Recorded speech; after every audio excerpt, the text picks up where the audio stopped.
Quand je fais ce podcast et que je m'adresse à tout le monde qui nous écoute et que parmi les gens qui nous écoutent, il y en a qui sont en train de réfléchir peut-être à lancer leur business, je peux pas les laisser croire que le webinaire est mieux.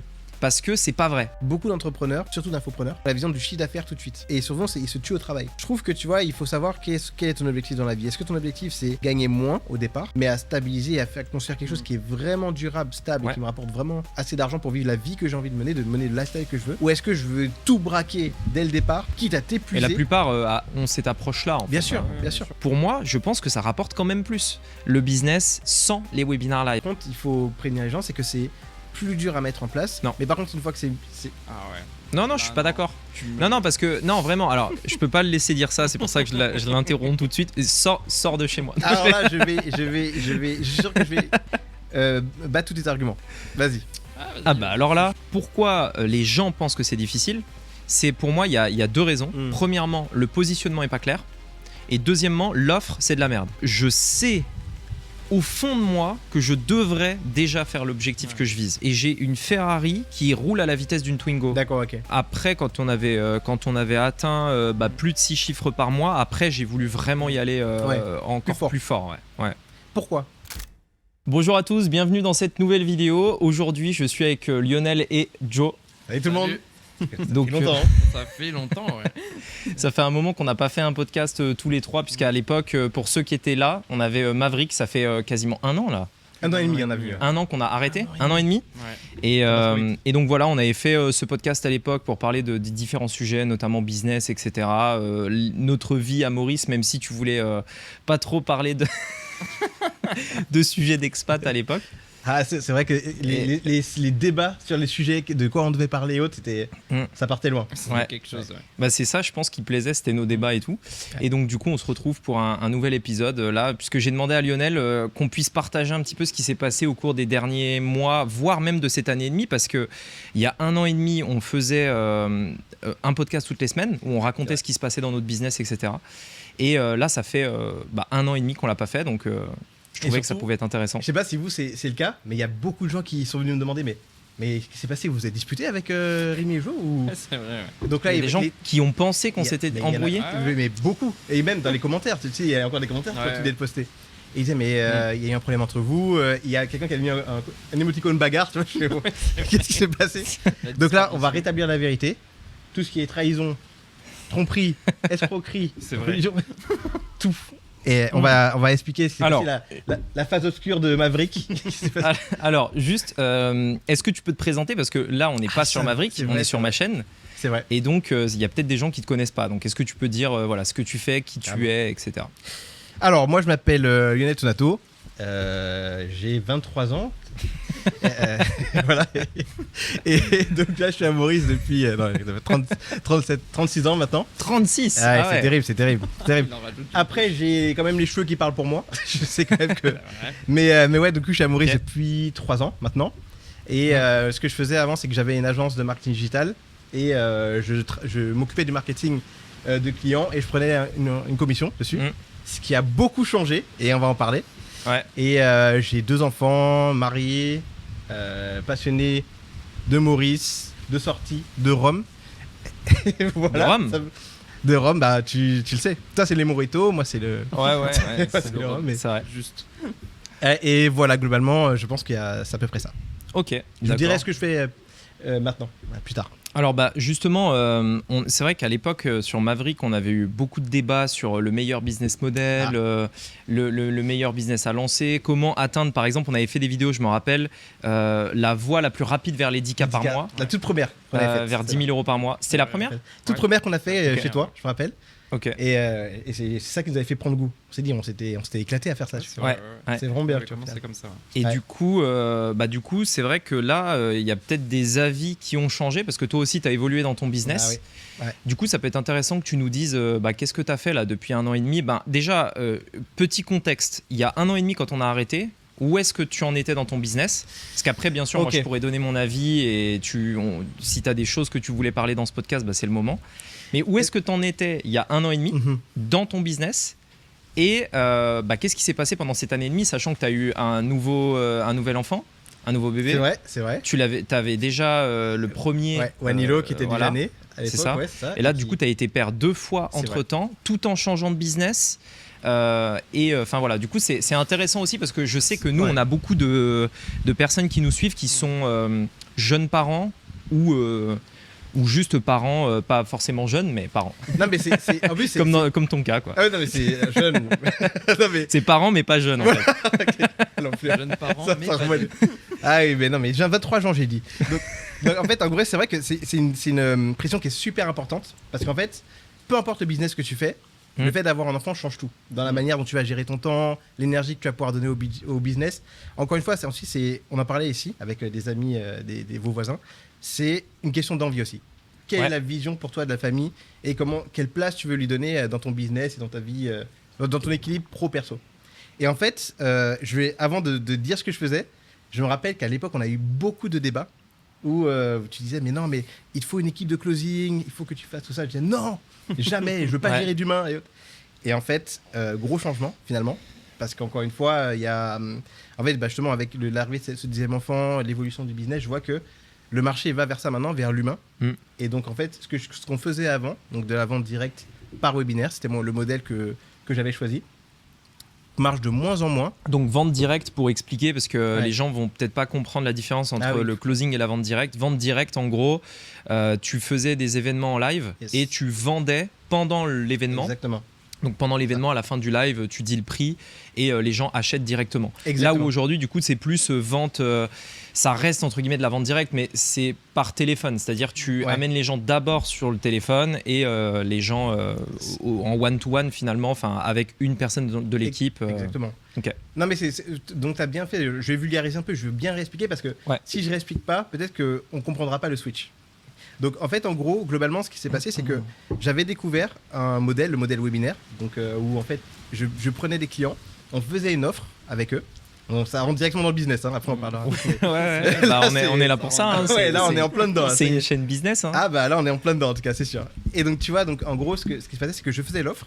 Ensuite, je faisais tout le webinaire. Donc globalement, pour ceux qui ne savent pas ce que c'est on va être en live et en fait on va amener un prospect du point A à un point B, donc lui expliquer quelle est l'opportunité pendant le live et le but de ce webinaire c'est vraiment de lever les objections globalement. Et donc juste pour préciser, toi c'était il y a 1 an et demi là on parle il y a 1 an et demi quand on avait arrêté le podcast à l'époque. Exactement. Et du coup tu faisais les événements pour tes clients. Voilà, je gérais tout pour eux en fait. Voilà, c'est ça. Il y a quelqu'un qui vient, moi j'ai une formation dans le domaine du Pilate, je viens te voir et tu fais un webinaire pour moi. Exactement, c'est ça. Voilà, c'est bien résumé. Mais et donc la seule chose, même l'offre aussi avec tout. En fait, c'est comme si c'était une association sans le côté administratif très important. Retenez bien ce que je viens de dire à ce moment-là, parce que ça a été le déclencheur de tout. Mais donc, juste, tiens, je fais une petite parenthèse. Je sais que parmi ceux qui nous écoutent, il y en a peut-être qui écoutaient Maverick à l'époque, le podcast, parce que même nous, on a souvent des gens qui nous disent qu'ils aimaient bien. Qu'ils ont vu plusieurs fois les épisodes aussi, etc. Est-ce que Maverick t'avait amené des clients pour ce business-là? Maverick m'a amené 2 clients officiellement. 2 clients. Mais en consulting. Donc, ce qui est, c'était des clients B2B en plus. Des clients B2B et en plus c'était des high tickets, donc c'est quand même des gros montants. Ça c'était vraiment cool. Donc c'est vrai que finalement, indirectement ça amenait des gens. Mais c'est vrai qu'en fait, on en parlera aussi après cette partie, pourquoi est-ce qu'on avait arrêté l'organisation, etc. Mais en fait, le fait de créer ce contenu-là m'avait amené ces clients-là, mais c'est pas des clients pour qui je faisais le business model qui me faisait vivre. Vous voyez ce que je veux dire? Oui. Tu faisais une presta, autre quoi. Voilà. Le consulting. C'était un petit bonus, qui arrivait comme ça. Et donc, ce qui s'est passé, c'est qu'en fait, en gros, je gérais tout ce marketing-là, on a fait des gros chiffres, mais au bout d'un moment, comme tout est stable, je sais pas si vous voyez, c'est comme pour de la publicité, quand tout est stable et que finalement le client commence à s'habituer à ces résultats-là, il dit voilà, merci. Maintenant, tout est en place, je vais juste prendre quelqu'un d'autre qui va gérer les publicités, le webinaire, on va le garder le même et on va le faire tourner pendant des années. Et c'est là où je pense que j'avais pas été très bon, c'est que j'ai tout automatisé et j'ai pas su me rendre indispensable. Vous voyez ce que je veux dire? Donc si je comprends bien, tiens, rapproche un peu le micro au cas où. C'est vrai. Tu peux le rapprocher de toi, hein, juste. Là c'est bon, là, vous m'entendez bien? Ouais. Ok. Juste, donc du coup, en gros, tu avais des clients pour qui tu faisais tout le marketing. Et ce qui se passait, c'est que toi, tu mettais en place tout le business. Mais une fois que le business est en place, on se demande à quoi tu sers en fait. C'est ça. Franchement, si on doit appeler un chat, c'est exactement ça qui se passait. Et donc Et tu servais encore à quelque chose ou la question. Disons que non, en fait, réellement. Non, mais en fait, c'est normal. En gros, c'est normal que tu fasses moins après parce que tu es payé entre guillemets à vie parce que sans toi rien n'aurait existé. Exactement. Mais c'est vrai que la plupart des clients d'agence, eux, ils voient pas ça sous cet angle-là. Ils se disent je l'ai payé, il a mis en place ce truc, maintenant que c'est fait, je le vire et je le garde pour moi. Mais c'est pour ça que je comprends mieux le point de vue maintenant du client. Tu vois, c'est vrai que et puis c'est des grosses sommes, tu vois, au final, je vais pas partager forcément ces chiffres-là aujourd'hui, mais on parle quand même de chiffre d'affaires à 6 chiffres. Ouais. Et donc du coup, et de marge parfois à 6 chiffres, donc les factures sont conséquentes derrière. Ouais. Donc en fait, lui, c'est quand même c'est beaucoup d'argent qu'il peut pas forcément investir dans son business, dans la création de contenu ou autre. Donc en fait, je comprends ce point de vue-là. Et donc je savais que l'erreur venait de mon côté, de la manière dont j'allais. Ça, c'est très responsable. Hein. Ah non mais vous allez voir, il y a eu un changement total, et surtout maintenant, je suis drastique. Je sais exactement ce que je veux. Tu te souviens ce que je disais sur la responsabilité à l'époque ? Ah bah, on avait fait tout un truc là-dessus. On avait eu des gros débats sur la responsabilité. Hein. Alors que c'est vrai, on a fait un épisode dessus, on est d'accord. Sur ce truc-là, oui, sur la responsabilité, parce que moi j'étais vraiment pro responsabilité. Tu es responsable de tout ce qui t'arrive, etc. Bon, lui il est vraiment extrême. C'est un cyborg. Hein. Je sais pas si retournez voir les épisodes de Maverick et vous comprendrez le surnom qu'on lui donnait. Mais tu avais raison. Pour le coup, c'est vrai que encore une fois, là, ça se passe une fois, 2 fois, d'accord. Après 3 fois, je me dis ok, c'est-à-dire que peut-être que dans mon organisation et dans l'offre que j'ai mis en place, il y a un petit truc qui fait que je suis pas indispensable. Je redis ce terme, je suis pas indispensable. Parce que je pense que c'est ça en fait qui a joué. Et t'avais combien de clients à peu près justement en même temps? Parce que du coup, si très bonne question. 2, 3, etc., ça peut aller vite en fonction du nombre de clients que t'avais, quoi. Alors en fait, justement, c'est une très bonne question. Pourquoi? Parce qu'en fait, en gros, ce modèle-là, donc en fait, moi, je déteste recruter, de l'humain. Et c'était encore un autre sujet, justement, sur Maverick. Mais je déteste gérer l'humain. J'aime bien gérer tout, moi. Donc, je me suis occupé de tout faire avec ma femme, qui est des graphistes, donc qui m'a suivi un peu dans tout. Elle faisait les visuels parfois elle m'aidait un peu sur le copywriting, mais tout ce qui était automatisation, la création de l'offre, les slides des webinaires, tout ce qui concerne en fait le marketing, on le faisait nous-mêmes. La seule chose qu'on déléguait, c'était les publicités de temps en temps sur Facebook Ads, parce que c'est un cauchemar. Mais cette partie-là, on en reparlera parce qu'il y a quelque chose qui a changé chez toi aussi. Mais cette partie-là, en fait, je l'ai déléguée. Et tout le reste, je le faisais. Et donc, ta question est intéressante parce que ce bonnet-là était difficilement scalable. Et en fait, je mettais toute mon énergie dans 1 ou 2 clients. Et du coup, je me disais, comme du coup, je l'ai monté. Pourquoi c'était pas scalable? En fait, en gros, c'était scalable si je décidais de recruter. Ouais, voilà, on est d'accord. Parce que le modèle agence, tu peux l'amener très loin. Bien sûr. Mais à un moment donné, ça implique d'avoir une grosse équipe. D'ailleurs, ça me fait penser, il n'y a pas longtemps, là, j'ai vu une vidéo de Brian Moncada. Je sais pas si tu vois qui c'est. Bien sûr, YouTube Ads, Bah voilà. Et en gros, lui, il a fait une vidéo où il expliquait. Donc, lui, il fait $250 000 par mois avec son business agence. Il a des clients qui ont des formations, des choses comme ça. Ses clients viennent chez lui et lui, il fait la publicité pour eux. Donc, il fait le tunnel en partie, le tunnel de vente, la pub, etc. Et en fait, il a partagé des chiffres où il disait qu'il a fait une sorte de burn-out. Je sais pas si tu as suivi. J'ai adoré ces vidéos. Il a fait une sorte de burn-out. Il est passé de 16 collaborateurs à 3. Notamment avec l'arrivée de l'intelligence artificielle qui va l'aider énormément sur plein d'aspects. Et il disait que sur 250 000 de CA, il avait 120 000 de prestataires. Wow. 120 000 $ de prestataires sur 250 000. C'est pour délivrer ses clients finalement. Et sachant qu'ils étaient 3 dans la société. Donc ça veut dire non, ils étaient 16 à ce moment-là. Non, pardon, associés. Donc ils étaient 3, ils sont 3 associés avec Brian Moncada, donc il y avait beaucoup de prestataires. 124 prestataires, et ensuite ils devaient diviser ce qui lui restait. Et il fallait aussi provisionner pour les publicités, parce qu'il faut aussi l'acquisition. Oui, bien sûr, parce qu'après ils faisaient de l'acquisition client, de la pub, etc. Exactement. Donc, du coup, ça montre qu'en effet, ce business-là, tu as aussi moins de marge, clairement. Plus difficile à scaler, parce que la vérité, c'est que le plus dur à scaler dans un business, c'est l'humain. C'est recruter des bonnes personnes, avoir des gens qui restent, avoir des gens qui sont fiables, fidèles, motivés, qui font bien les choses. On n'imagine pas à quel point c'est dur. De recruter et piloter, contrôler. Ce terme-là, il me donne des boutons. Vraiment, mais ça, justement, en fait, le contrôle, en fait, si tu as un problème de contrôle, c'est en réalité un problème de recrutement. C'est possible, c'est vrai. C'est parce que normalement, si tu recrutes bien, tu as moins besoin de contrôler. À l'inverse, si tu contrôles trop, c'est que tu as mal recruté. Mais c'est là où c'est pas facile, tu vois, au final, de savoir comment recruter, parce que les gens savent bien se vendre aujourd'hui. C'est un marché où ils vont dire j'ai travaillé avec truc, j'ai closé pour ce programme. J'ai l'impression que je débute le podcast. On en fait des vingtaines. Et là, je découvre. C'est dans le micro qu'il faut parler. Et ouais, donc du coup, tu vois, tu vois, par rapport à ce que tu disais, il y a beaucoup de choses qui ont changé là-dessus. C'est qu'en fait, il y a eu l'arrivée des enfants. Et ce modèle où il y avait que moi et Elodie qui pouvions le faire, bah finalement, bah, dès le moment où l'enfant arrive, déjà, ça veut dire que Elodie out, la pauvre, parce que un enfant à gérer, c'est compliqué. Moi aussi, je vais être présent quand même pour mon enfant. Puis après, 2 enfants à gérer. Et 2 enfants, encore pire, tu vois, au final. Et sachant qu'encore une fois, moi, je le dis, je veux qu'à 17h, à partir de 17h jusqu'au coucher, je suis à 100% avec eux. Peu importe ce qui se passe en général. Parce qu'en plus, ils sont proches. Ils sont très proches. Donc en fait, pour gérer les deux en même temps, il y en a un qui a 1 an et demi et l'autre qui a 3-4 mois. Ben, elle peut pas gérer tout. Donc je suis obligé d'être là aussi pour pouvoir faire toutes les tâches avec elle.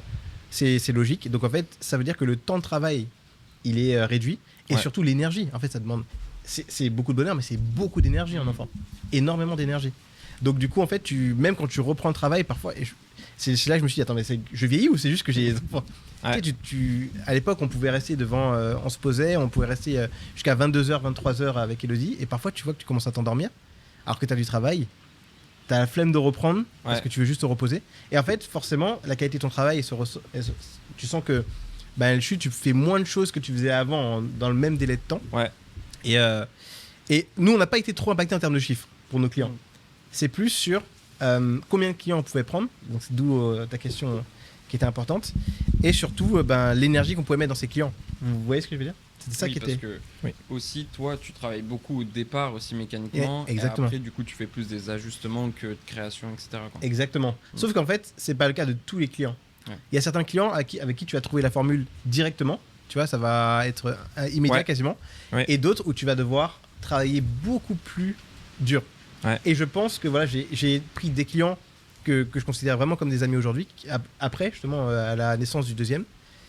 Et c'est juste que le marché était beaucoup plus dur. Le marché que j'ai pris, je n'aurais pas forcément de nom, mais leur marché était beaucoup plus compliqué. Et donc je me suis donné, je me suis saigné sur ce business-là. Et c'est un des seuls que j'ai pas réussi à faire marcher. Et le problème, c'est que c'est bien, c'est pas grave de faire un échec sur un client. Tu peux aussi tout donner. Le problème, c'est que moi, mon business model, je mets à fond sur 1 ou 2 clients.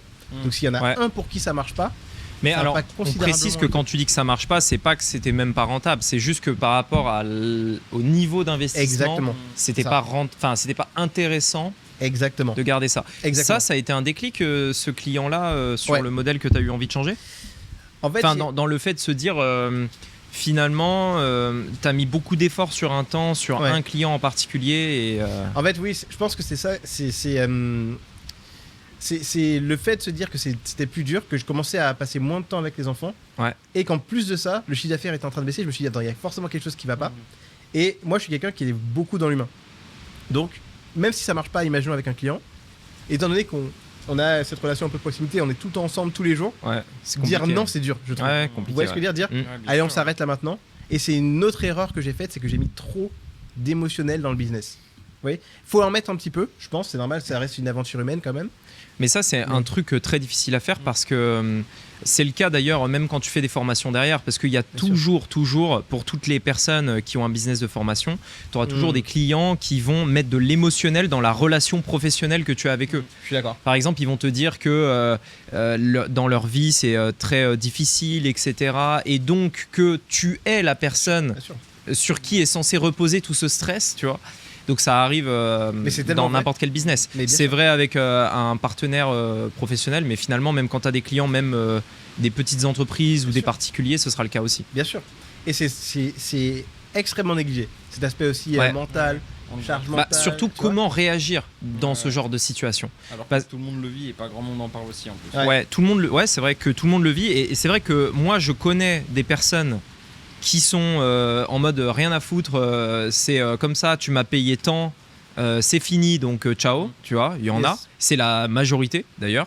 Sauf si peut-être tu as d'autres stats, j'ai pas des stats précises. Non, mais de ce que je vois, la majorité des entrepreneurs, généralement, ils disent bah écoute, tu m'as payé pour un service, le service est fait, basta. Bien sûr.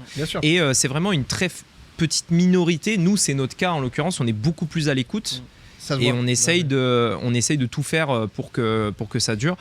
Mais à un moment donné, il faut aussi qu'il y ait une certaine limite. En fait, c'est ça. Il faut un juste milieu entre les deux quand même. Il faut un juste milieu. Clairement. Parce que tu as des abuseurs aussi, tu vois. Mais faut le savoir. Bien sûr. C'est des deux côtés qu'il y a des problèmes. Ouais. Tu peux tout donner à quelqu'un. Si le mindset ne suit pas et qu'il passe son temps à dire ah mais il y a ça et ça et ça et ça, ben tu peux pas aider quelqu'un qui veut pas forcément se faire aider et qui veut pas, comme tu disais ce que tu disais, mais se responsabiliser et se dire ok, peut-être imaginons que c'est pas parfait ce qu'il me donne derrière. Ouais. Mais moi aussi il faut que je fasse l'effort pour. On va pas me livrer ma liberté financière, ma sécurité financière sur un plateau d'argent. Il faut que j'aille la chercher aussi. Ouais. Là souvent on va donner les outils pour pouvoir le faire. Et ces outils-là, si je peux très bien acheter une perceuse, si j'ai pas envie de faire mes travaux, elle va rester dans mon armoire et il va rien se passer. Ouais. Vous voyez, c'est un truc tout bête, mais chacun a sa responsabilité, en fait. Et donc, tu sais, moi, la plus grande partie de mon audience aujourd'hui, ils veulent faire plutôt des formations. Ouais. En tout cas, moi, c'est ce vers quoi on essaie de les pousser un maximum. Formation ou accompagnement, du coup, tu penses ? Oui, les deux. Enfin, en fait, si tu veux, je l'englobe dedans. C'est du digital. Et tu peux faire un accompagnement, une formation. Ça, en fait, pour moi, c'est plus une question de définition. Ah oui. Parce qu'il y en a, pour certains, dans leur esprit, une formation, il y a de l'accompagnement. Dans d'autres, c'est deux choses différentes. Donc, c'est une question de définition. Peu importe. Oui, clairement. Mais la majorité des personnes qui me suivent, ils veulent plutôt faire une offre, on va dire, pas de la presta, mais plutôt faire des vidéos, un cursus de formation avec une communauté, un coaching, des choses comme ça, et le vendre. Toi, du coup, tu es passé de la partie agence à maintenant, on peut dire que c'est plutôt ce modèle-là que tu fais. Je vais vous expliquer. Après, et donc, voilà, ça m'intéresse de savoir, du coup, alors, si on résume un petit peu, les points forts et les points faibles de ces deux business, et pourquoi avoir transitionné, et comment s'est fait cette transition aussi. Ok. Ça fait 3 questions. Ouais, non, à toi de développer. Vous avez 2 heures. Il n'y a pas eu un moment où justement tu étais un peu entre les deux? Parce que de mémoire, tu étais vraiment tout seul justement avec Elodie. Et pour le coup, après tu as transitionné, tu as été associé. Exactement. Là, tu avais commencé aussi un peu de closing de mémoire. Et ben alors voilà, c'était justement la suite, c'était exactement ça. En fait, ce qui s'est passé, c'est que le client dont je vous ai parlé, où ça a été compliqué, en fait, je me suis associé avec des amis. D'abord, parce que je me suis dit... Ah oui, c'est vrai, il y a eu cette période aussi. Non, mais qui est super importante. Ouais, vas-y. Justement, c'est celle qui t'a fait vraiment Exactement, switch. C'est ça qui m'a fait switch, tu vois, au final. Et en fait, tu te rappelles, si je reprends ta phrase avant, c'est en fait savoir recruter les bonnes personnes. Je dis pas que c'était... Moi, je pense qu'ils étaient vraiment très bons, mais... Mais c'était pas les bonnes personnes. Ouais, en fait, on n'était pas complémentaires, on était similaires. Vous voyez ce que je veux dire ? Donc, on avait exactement les mêmes expertises. Donc, en fait, pour trouver la place de chacun, c'était plus compliqué. Mais alors... Tu vois ce que je veux dire ? En gros, si je me rappelle bien, donc en fait, tu avais voulu développer ton business et accompagner... T'étais toujours dans le modèle agence à ce moment-là. Exactement. Et tu as voulu accompagner plus de gens. Oui. Et la réflexion a été la suivante, comme je suis tout seul, plutôt que de recruter, je vais m'associer. Exactement. C'est ça. C'est ça. Et en fait, on avait réparti les tâches. On s'est dit, moi, je m'occupe de la partie technique parce que je suis pas quelqu'un qui aime trop me montrer. Et lui, il va se charger de la partie aller chercher les clients, aller gérer la relation avec eux et autres. Donc, en fait, ce qui était compliqué, c'est que pour pouvoir gagner la confiance et pour pouvoir lui montrer que c'était intéressant, ce modèle-là, je lui ai donné mon client historique avec qui on faisait des gros chiffres. Et avec qui, du coup, ce qui nous a fait vivre pendant très longtemps. Donc toi, tu as amené finalement un portefeuille client sur la table avec beaucoup de potentiel, quoi. Exactement. Et en fait, on a divisé le revenu que je gagnais par 2,5 à peu près. Parce qu'en fait, il y avait une autre personne qui est venue nous rejoindre, à qui on avait donné aussi des pourcentages.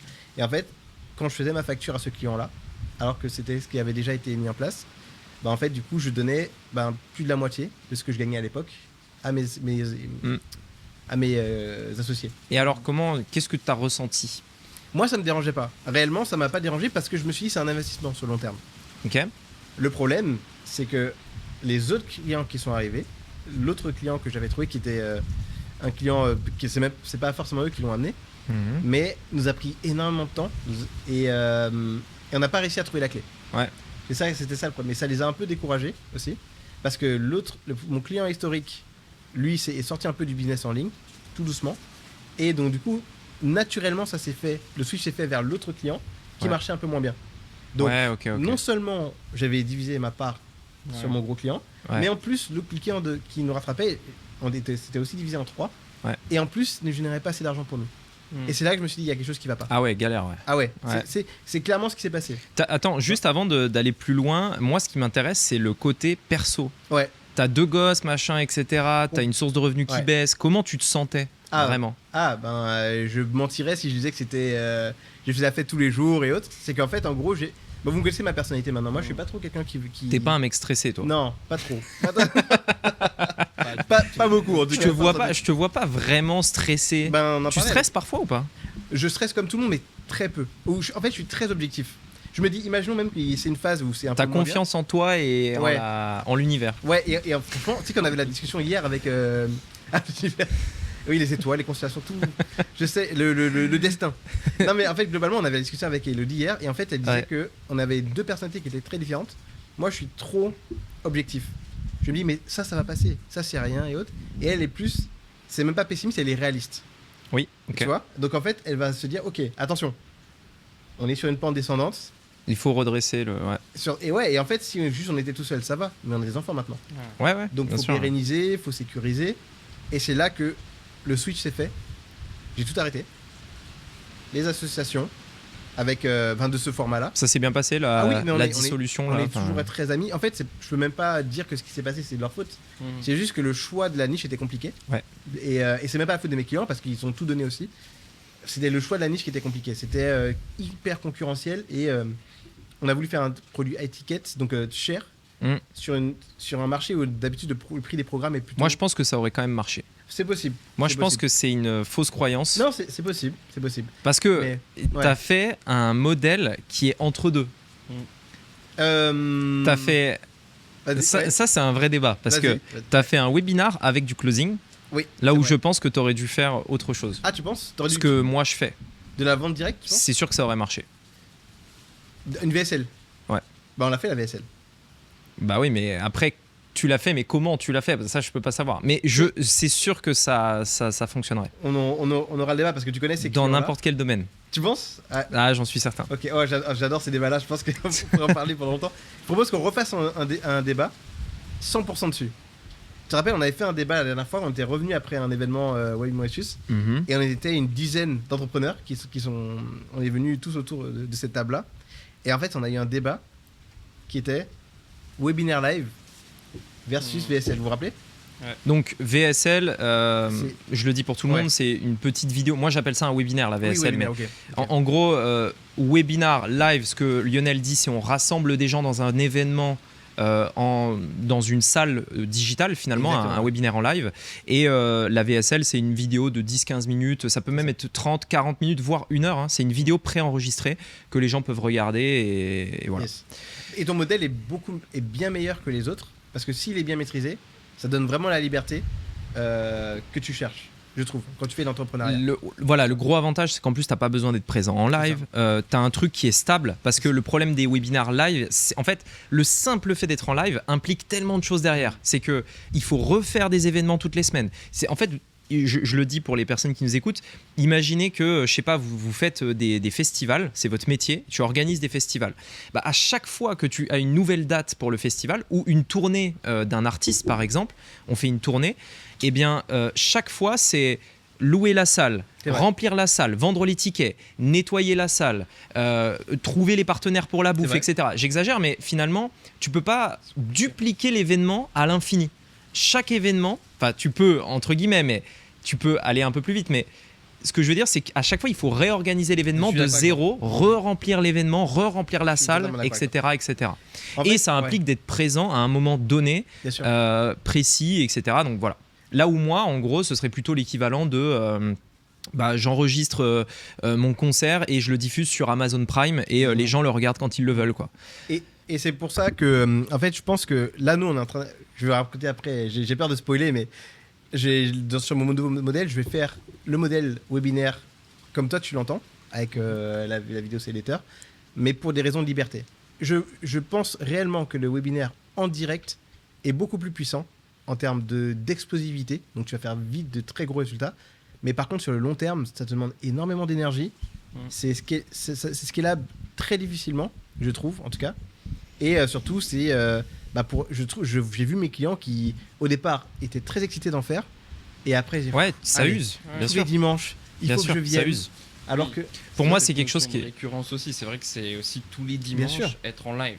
C'est très dur à tenir dans le temps. C'est très dur à tenir. Bien sûr. Tu vois, pour moi, c'est le problème fondamental, c'est que quand tu crées une entreprise, tu fondes une entreprise sur un modèle que tu pourras pas tenir pendant 10 ans. Et ce simple aspect-là fait que pour moi, c'est pas le bon business. Et là, on se rejoint. Ce qui compte, c'est ceux qui durent, c'est pas ceux qui font des résultats explosifs sur une semaine. Totalement d'accord. Et puis même la gestion que ça crée derrière, parce qu'il y a aussi ce côté, forcément, même si tu en fais peut-être un tous les mois, un tous les 3 mois ou quoi que ce soit, bah, tu as un certain nombre de personnes qui achètent à ce moment-là pour les gérer aussi. Et puis, alors, exactement, c'est ça, c'est explosif. Il y a un autre aspect, comme tu disais, la liberté, donc à un moment donné, c'est à quel moment tu estimes que ton temps et ta liberté, qu'est-ce que ça vaut entre avoir un business qui potentiellement, mais je vais revenir, rapporte moins, et un business qui rapporte plus, mais dans le business qui rapporte moins, tu es 100% libre, tu fais ce que tu veux. Celui qui rapporte plus, tu bosses comme un fou, le dimanche, tu es obligé d'être présent. Exactement. Donc voilà, à un moment donné, qu'est-ce que tu préfères, tu vois ? Mais en plus, pour moi, je pense que ça rapporte quand même plus, le business sans les webinars live. Oui, bien sûr, parce qu'en fait, en gros, ça rapporte pas plus en termes exclusivité, c'est sur le long terme. Voilà, c'est plus rentable, c'est plus stable, voilà. Ça, Et surtout, réellement, si tu lises sur l'année, je pense que ça peut largement rapporter plus je suis sur l'année aussi. Mais c'est vrai que par contre, il faut prévenir les gens, c'est que c'est plus dur à mettre en place. Non. Mais par contre, une fois que c'est... Non, je suis pas d'accord. Non, parce que vraiment. Alors, je peux pas le laisser dire ça. C'est pour ça que je l'interromps tout de suite. Sors de chez moi. Alors là, je suis sûr que je vais battre tous tes arguments. Vas-y. Alors là, mais on n'avait pas dit qu'on faisait un autre podcast. c'est vrai. Ça, on retombe dans les... Ça commence à s'embrouiller. C'est vrai. Non, en vrai, vraiment, je peux pas. En fait, t'as vu la mise à jour que j'ai fait ou pas ? Oui, qui est vraiment top. T'as tout regardé ? Non, j'ai vu toute la partie qui m'intéressait. Vraiment, c'est-à-dire la partie l'offre pour la VSL, la VSL. Et là, je suis en train de regarder la partie closing qui est pour moi un must. Si tu maîtrises pas cette partie-là, peu importe le business que tu vas faire, c'est compliqué. Oui, bien sûr, tu vois, c'est clair. Et je pense que rien que pour ça, ton programme il est fou. Parce qu'en fait, en gros, les gens pensent que tout le monde. J'ai vu beaucoup de gens qui dire moi je sais vendre. Moi je sais vendre facilement. Et en fait, évidemment, tu vas vendre de temps en temps parce que c'est ton produit. Mais si tu veux pouvoir vendre de manière prédictible et pouvoir déléguer après ton système de vente derrière, parce que c'est pas toi qui réponds aux clients et donc c'est pas toi qu'ils ont. Il faut que tu comprennes comment ça fonctionne. Vous voyez ce que je veux dire ? Et c'est là en fait où il faut vraiment se former. C'est quelque chose qu'on doit apprendre. Et les gens pensent souvent que c'est inné. Et c'est l'erreur que beaucoup de gens font, je pense. C'est clair. Et c'est là où ton programme est... je suis en train de le saigner sur cette partie-là. Typiquement, en fait, pourquoi les gens pensent que c'est difficile ? C'est pour moi, il y a 2 raisons. Premièrement, le positionnement n'est pas clair. Et deuxièmement, l'offre, c'est de la merde. Et donc, si tu as ces 2 choses-là, c'est-à-dire tu as une bonne offre et un positionnement clair, ça devient facile. C'est ça que je veux dire. Et en fait, le truc, c'est que c'est la vidéo d'ailleurs qui sort aujourd'hui sur ma chaîne. Tu vas regarder. Donc vous la verrez plus tard. Mais vous l'avez déjà vu normalement. En gros, ce que je veux dire, c'est que la plupart des gens essayent de prendre le raccourci d'aller vite sur la vente et du coup font une offre moyenne avec un positionnement qui n'est pas assez réfléchi. Et du coup, forcément, ça marche pas. Tu vois, t'essayes de brûler les étapes et voilà. Mais par contre, si tu fais les choses bien, que tu réfléchis bien en amont, qui est ta cible, et après, je vais te donner une anecdote, sans donner de nom, voilà. Tu réfléchis bien à qui est ta cible, etc. Et ton offre, elle est pile sur ce que les clients veulent, ça devient facile. Ça devient facile, vraiment. C'est déjà facile, mais c'est juste que tu n'avais pas trouvé l'endroit où ça l'était. Et donc, je te donne une anecdote. On a un client qui était dans Funnels Club et qui, très rapidement, après nous avoir rejoints, il a atteint les 10 000 par mois. Donc, le mois d'après, il démarrait de zéro dans son domaine. Et il a bien fait de le dire parce qu'on l'a interviewé, mais je ne vais pas dire précisément qui c'est dans le podcast. Mais son interview est disponible sur remy-jupi.com. je mets un placement remy-jupi.com/ non mais bref, en gros, très rapidement, donc le mois d'après, il a fait ça. Il a précisé que c'était un entrepreneur, donc il avait le mindset, la façon de réfléchir, d'agir, etc. Donc voilà, il démarre pas de zéro, il démarrait de zéro dans l'entrepreneuriat en ligne, mais il est déjà entrepreneur, donc il a les bases, on va dire, de l'état d'esprit pour avancer. Ce qui est 80% du résultat. C'est sous-côté. Et en fait, ce qui s'est passé, c'est qu'après, il a stagné pendant quelques mois avant de tout changer, en se disant putain, si j'arrive pas à stagner, enfin si je stagne, pardon, j'arrive pas à croître, c'est qu'il faut que je change un truc, etc. Il m'a contacté il y a quelques semaines pour rejoindre le mastermind. Donc c'est l'offre qu'on a après Funness Club, donc c'est pour les gens qui veulent passer au niveau d'après.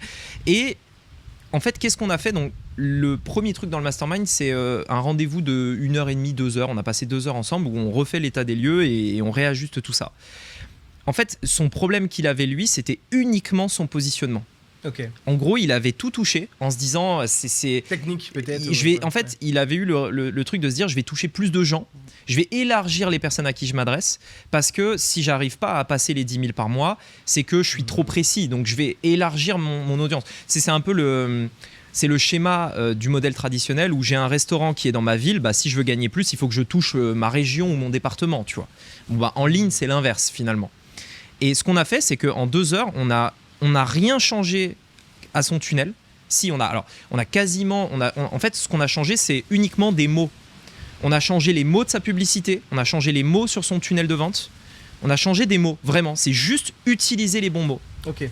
Et en 2 semaines après, il a fait 2 fois et demi le chiffre d'affaires auquel il stagnait. D'accord. Mais vraiment, la semaine d'après, il a atteint... Instantanément. Même. Il a atteint 15 000 de CA, je crois.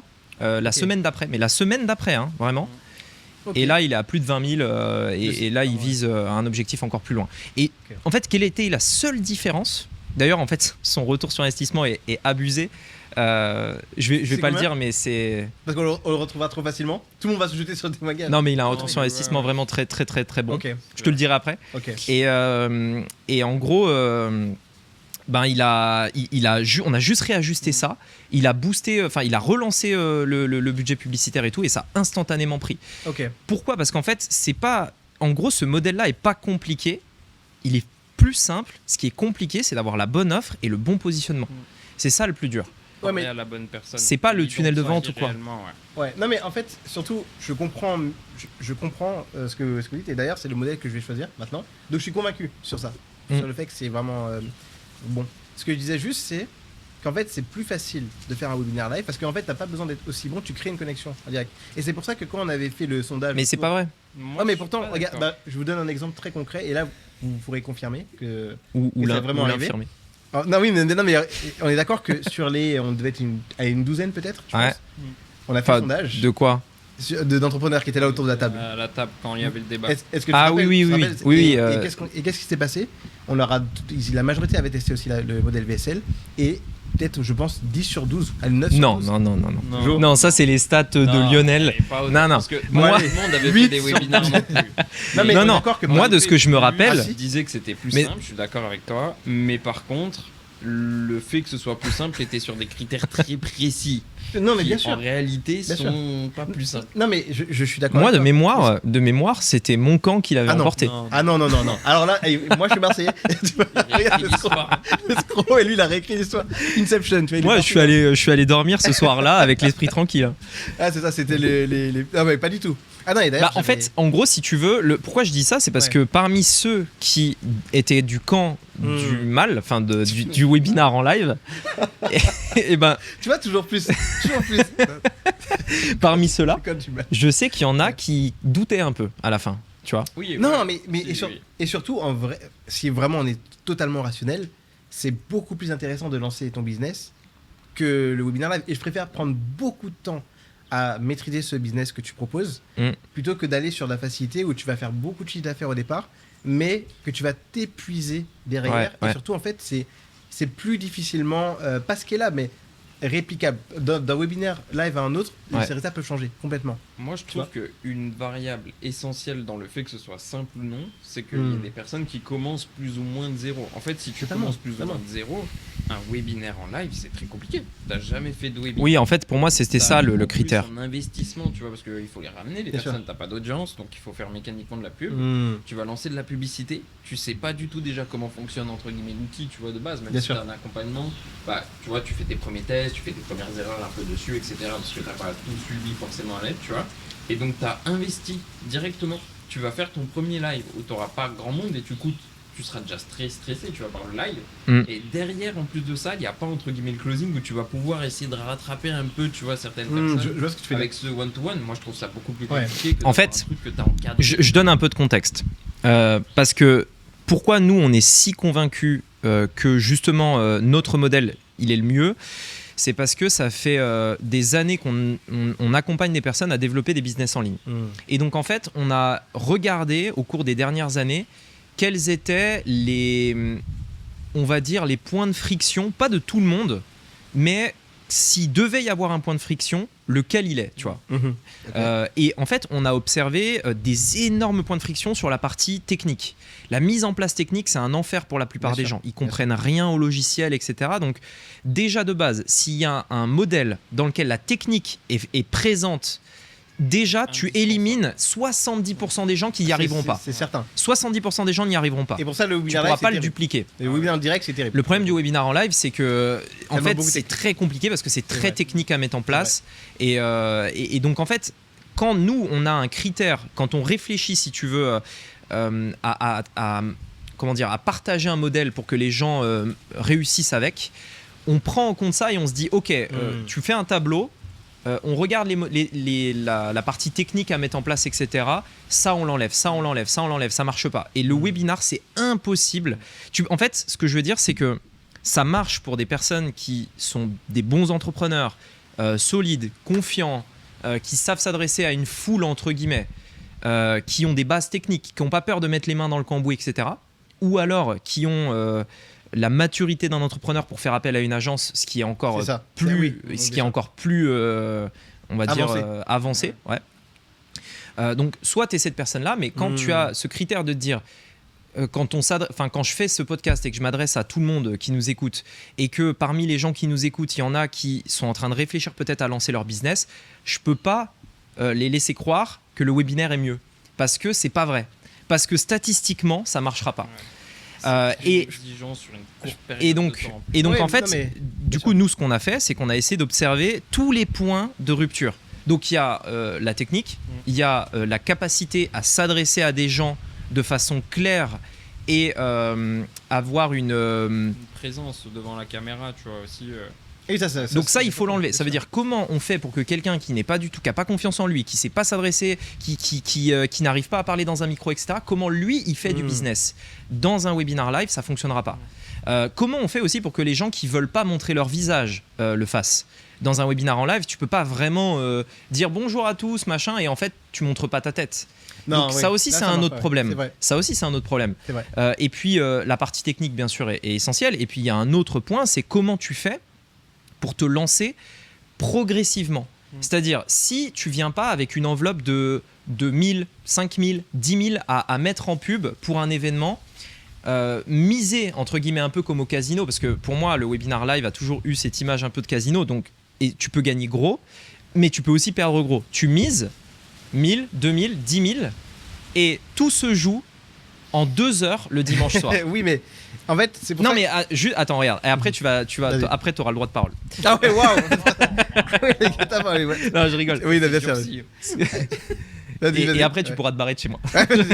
Non, d'abord, il faut d'abord que je te donne tort. Et le mec, il retombe dans les travers. Et en fait, ce que je veux dire, c'est imagine, parce qu'on en a parlé tout à l'heure, l'état d'esprit est le truc le plus dur. À 100%. On est d'accord. 100%, bien sûr. Imagine que c'est ton premier business, que tu démarres de zéro, et on te dit... il faut que tu mettes quelques centaines, quelques milliers d'euros.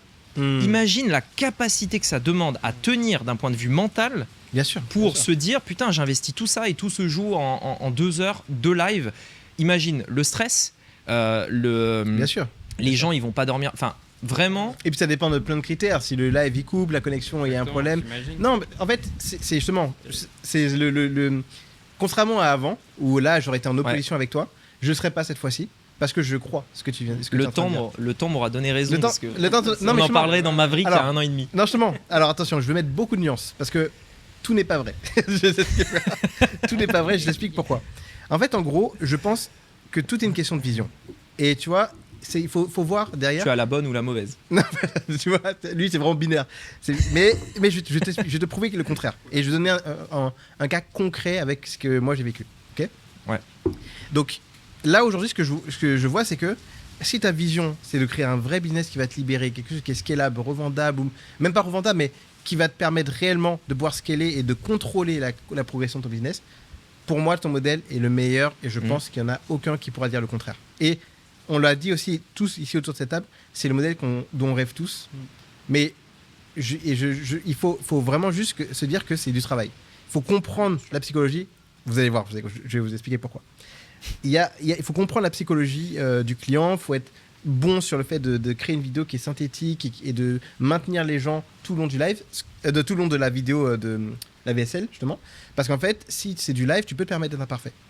Je vais donner un cas concret avec mon cas à moi. Ce qui est le cas aussi d'une VSL. Ouais, mais pour avoir fait les deux, et pourtant j'ai quand même pas mal d'expérience en marketing, et je pense que vous aussi, c'est plus dur, et c'est ce qui s'est passé autour de cette table-là, beaucoup de gens qui avaient quand même d'expérience en marketing, c'est plus dur que ce qu'on imagine, mais peut-être parce que on n'a pas la vision qu'il fallait. Je pense que si tu... Le positionnement.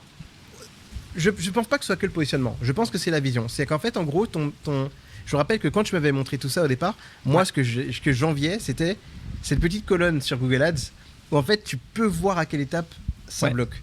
Ça, c'est super. Ouais. Ce que tu peux pas faire avec un webinaire live. Tu vois ce que je veux dire ? Je pense que tout est une question de comment tu vas le présenter.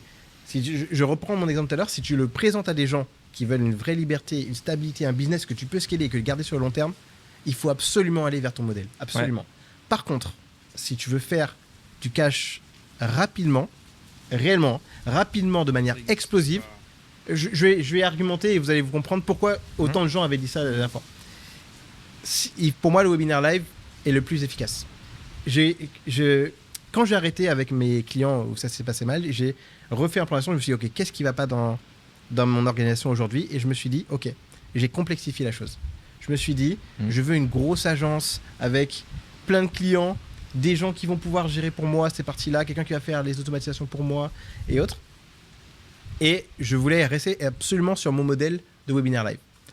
Et en fait, je me suis dit, mais au bout d'un moment, même si ça fonctionne, ça s'arrête parce que c'est stable. Tu vois ? Par contre, du côté du client, il s'essouffle. Ouais. C'est ça la réalité de la chose. Ouais. Il s'essouffle. Donc les résultats continuent d'être là, mais la qualité de vie que ça va te donner un modèle webinaire live tous les dimanches va impacter la personne qui travaille avec toi, mais toi-même aussi. Tu l'as vécu avec tous tes clients ? Avec tous mes clients. Ça, pour le coup, je l'ai vécu avec tous mes clients. Okay. Parce qu'au départ... au départ, c'est nouveau, ça marche. En plus, les premiers sont forcément rentables parce que c'est les premiers. Bien sûr. Mais après, ça reste toujours rentable, généralement. Mais peut-être un peu moins que le premier, c'est ça que je veux dire. Le premier, normalement, est toujours le plus rentable. Pas toujours. En fait, ça dépend. Pas toujours, ok. En fait, non, mais je comprends ce que tu veux dire. Je mets juste une nuance. Ça peut être le plus rentable si, par exemple, tu as une audience à qui tu n'as jamais fait de webinaire. Tu l'invites une première fois, tu vas faire un carton. Ouais. Et donc, c'est là que je suis d'accord avec toi. C'est le plus rentable dans ce cas de figure-là. Par contre, si tu arrives de zéro, tu fais ton premier webinaire, au contraire, tu peux t'attendre à ce que ça se passe pas forcément très bien. Ouais. Tu vois ce que je veux dire ? Donc, je suis d'accord à 50%. Ouais, ok. Mais encore une fois, je tiens à le dire, le débat n'est pas quel est le business model qui est le meilleur. Pour moi, le tien est le meilleur et je vais expliquer aussi pourquoi je suis allé vers ça dans le futur. Ouais. Et donc, en fait, ce qui s'est passé, c'est que je me suis dit, ok, je remets tout à plat. Aujourd'hui, il me manque un business où j'ai mon propre produit. Au lieu de créer un produit pour quelqu'un et je me greffe dessus jusqu'à ce qu'ils veulent que ça s'arrête, je veux m'associer. Ou alors, je veux créer le mien. Sauf que moi, je n'aime pas montrer, je suis quelqu'un de l'ombre. Vous avez donc, du coup, je me suis dit, qu'est-ce que je peux trouver pour faire ça ? Et j'ai trouvé quelqu'un avec qui ça marche vraiment bien, qui était un ami à la base, mais qui avait une compétence complètement différente de la mienne. Vous voyez ce que je veux dire ? Et on s'est associé. Et là, c'est associé, c'est pas un contrat de prestation, c'est je suis dans la société et j'ai des parts. Ouais. Et en fait, ça a tout changé parce que, en fait, le fait d'avoir ces parts-là, je peux travailler beaucoup et me dire, peu importe ce qui va se passer, dans tous les cas, il n'y aura pas de sortie, on partagera dans tous les cas les bénéfices dessus. Donc je peux construire quelque chose de durable. C'était le premier déclic. Deuxième déclic, et après je parlerai du modèle, vous verrez pourquoi je vous dis ça maintenant. Mais je suis obligé de vous expliquer le cheminement. Deuxième chose, c'est qu'en fait aujourd'hui, j'ai vu que vivre à Maurice, c'est une tuerie, mais ça coûte cher. On est d'accord ? Ça coûte cher, les loyers sont chers. En fait, c'est ton choix. Tu peux vivre de manière frugale, beaucoup moins cher, mais c'est vrai qu'on est dans un endroit où tout coûte un peu cher. Je ne donnerai pas le prix, mais il fallait que je couvre. Ça coûte cher. Après, oui, ça dépend, comme tu dis, de comment tu veux vivre, ton lifestyle. Voilà, ça dépend de ton lifestyle. Toi, t'es grand prince, toi. Non, j'ai jamais de nuance. Toi, c'est toujours Marseille. Là, ils sont en train d'imaginer avec une Lambo, alors qu'en fait, c'est le Prius devant. Donc, tu vois, en fait, en gros, oui, par contre, ça coûte cher. Même si tu roules, finalement, tu prends pas les belles voitures et autres, ça coûte quand même assez cher. Oui. Et en fait, je me suis dit, attends, j'ai toujours été un modèle avec du pourcentage. Donc, c'est bien si ça gagne beaucoup, mais si ça gagne peu, j'ai pas de sécurité tous les mois. Ouais. Et je me suis dit, ok, bah, ce que je vais faire, c'est que je vais garder ce système au pourcentage. Et cette fois, je vais prendre des prestations de consulting où je vais pouvoir apprendre aux gens à mettre en place ce modèle-là. Et ça me fait un matelas financier tous les mois qui tombe, qui couvre toutes mes charges fixes. Et tout ce que je peux mettre de côté tous les mois, il va tomber de mon variable. Ouais. Vous voyez ce que je veux dire? Ouais. Et ça a tout changé. Ça a tout changé dans mon business.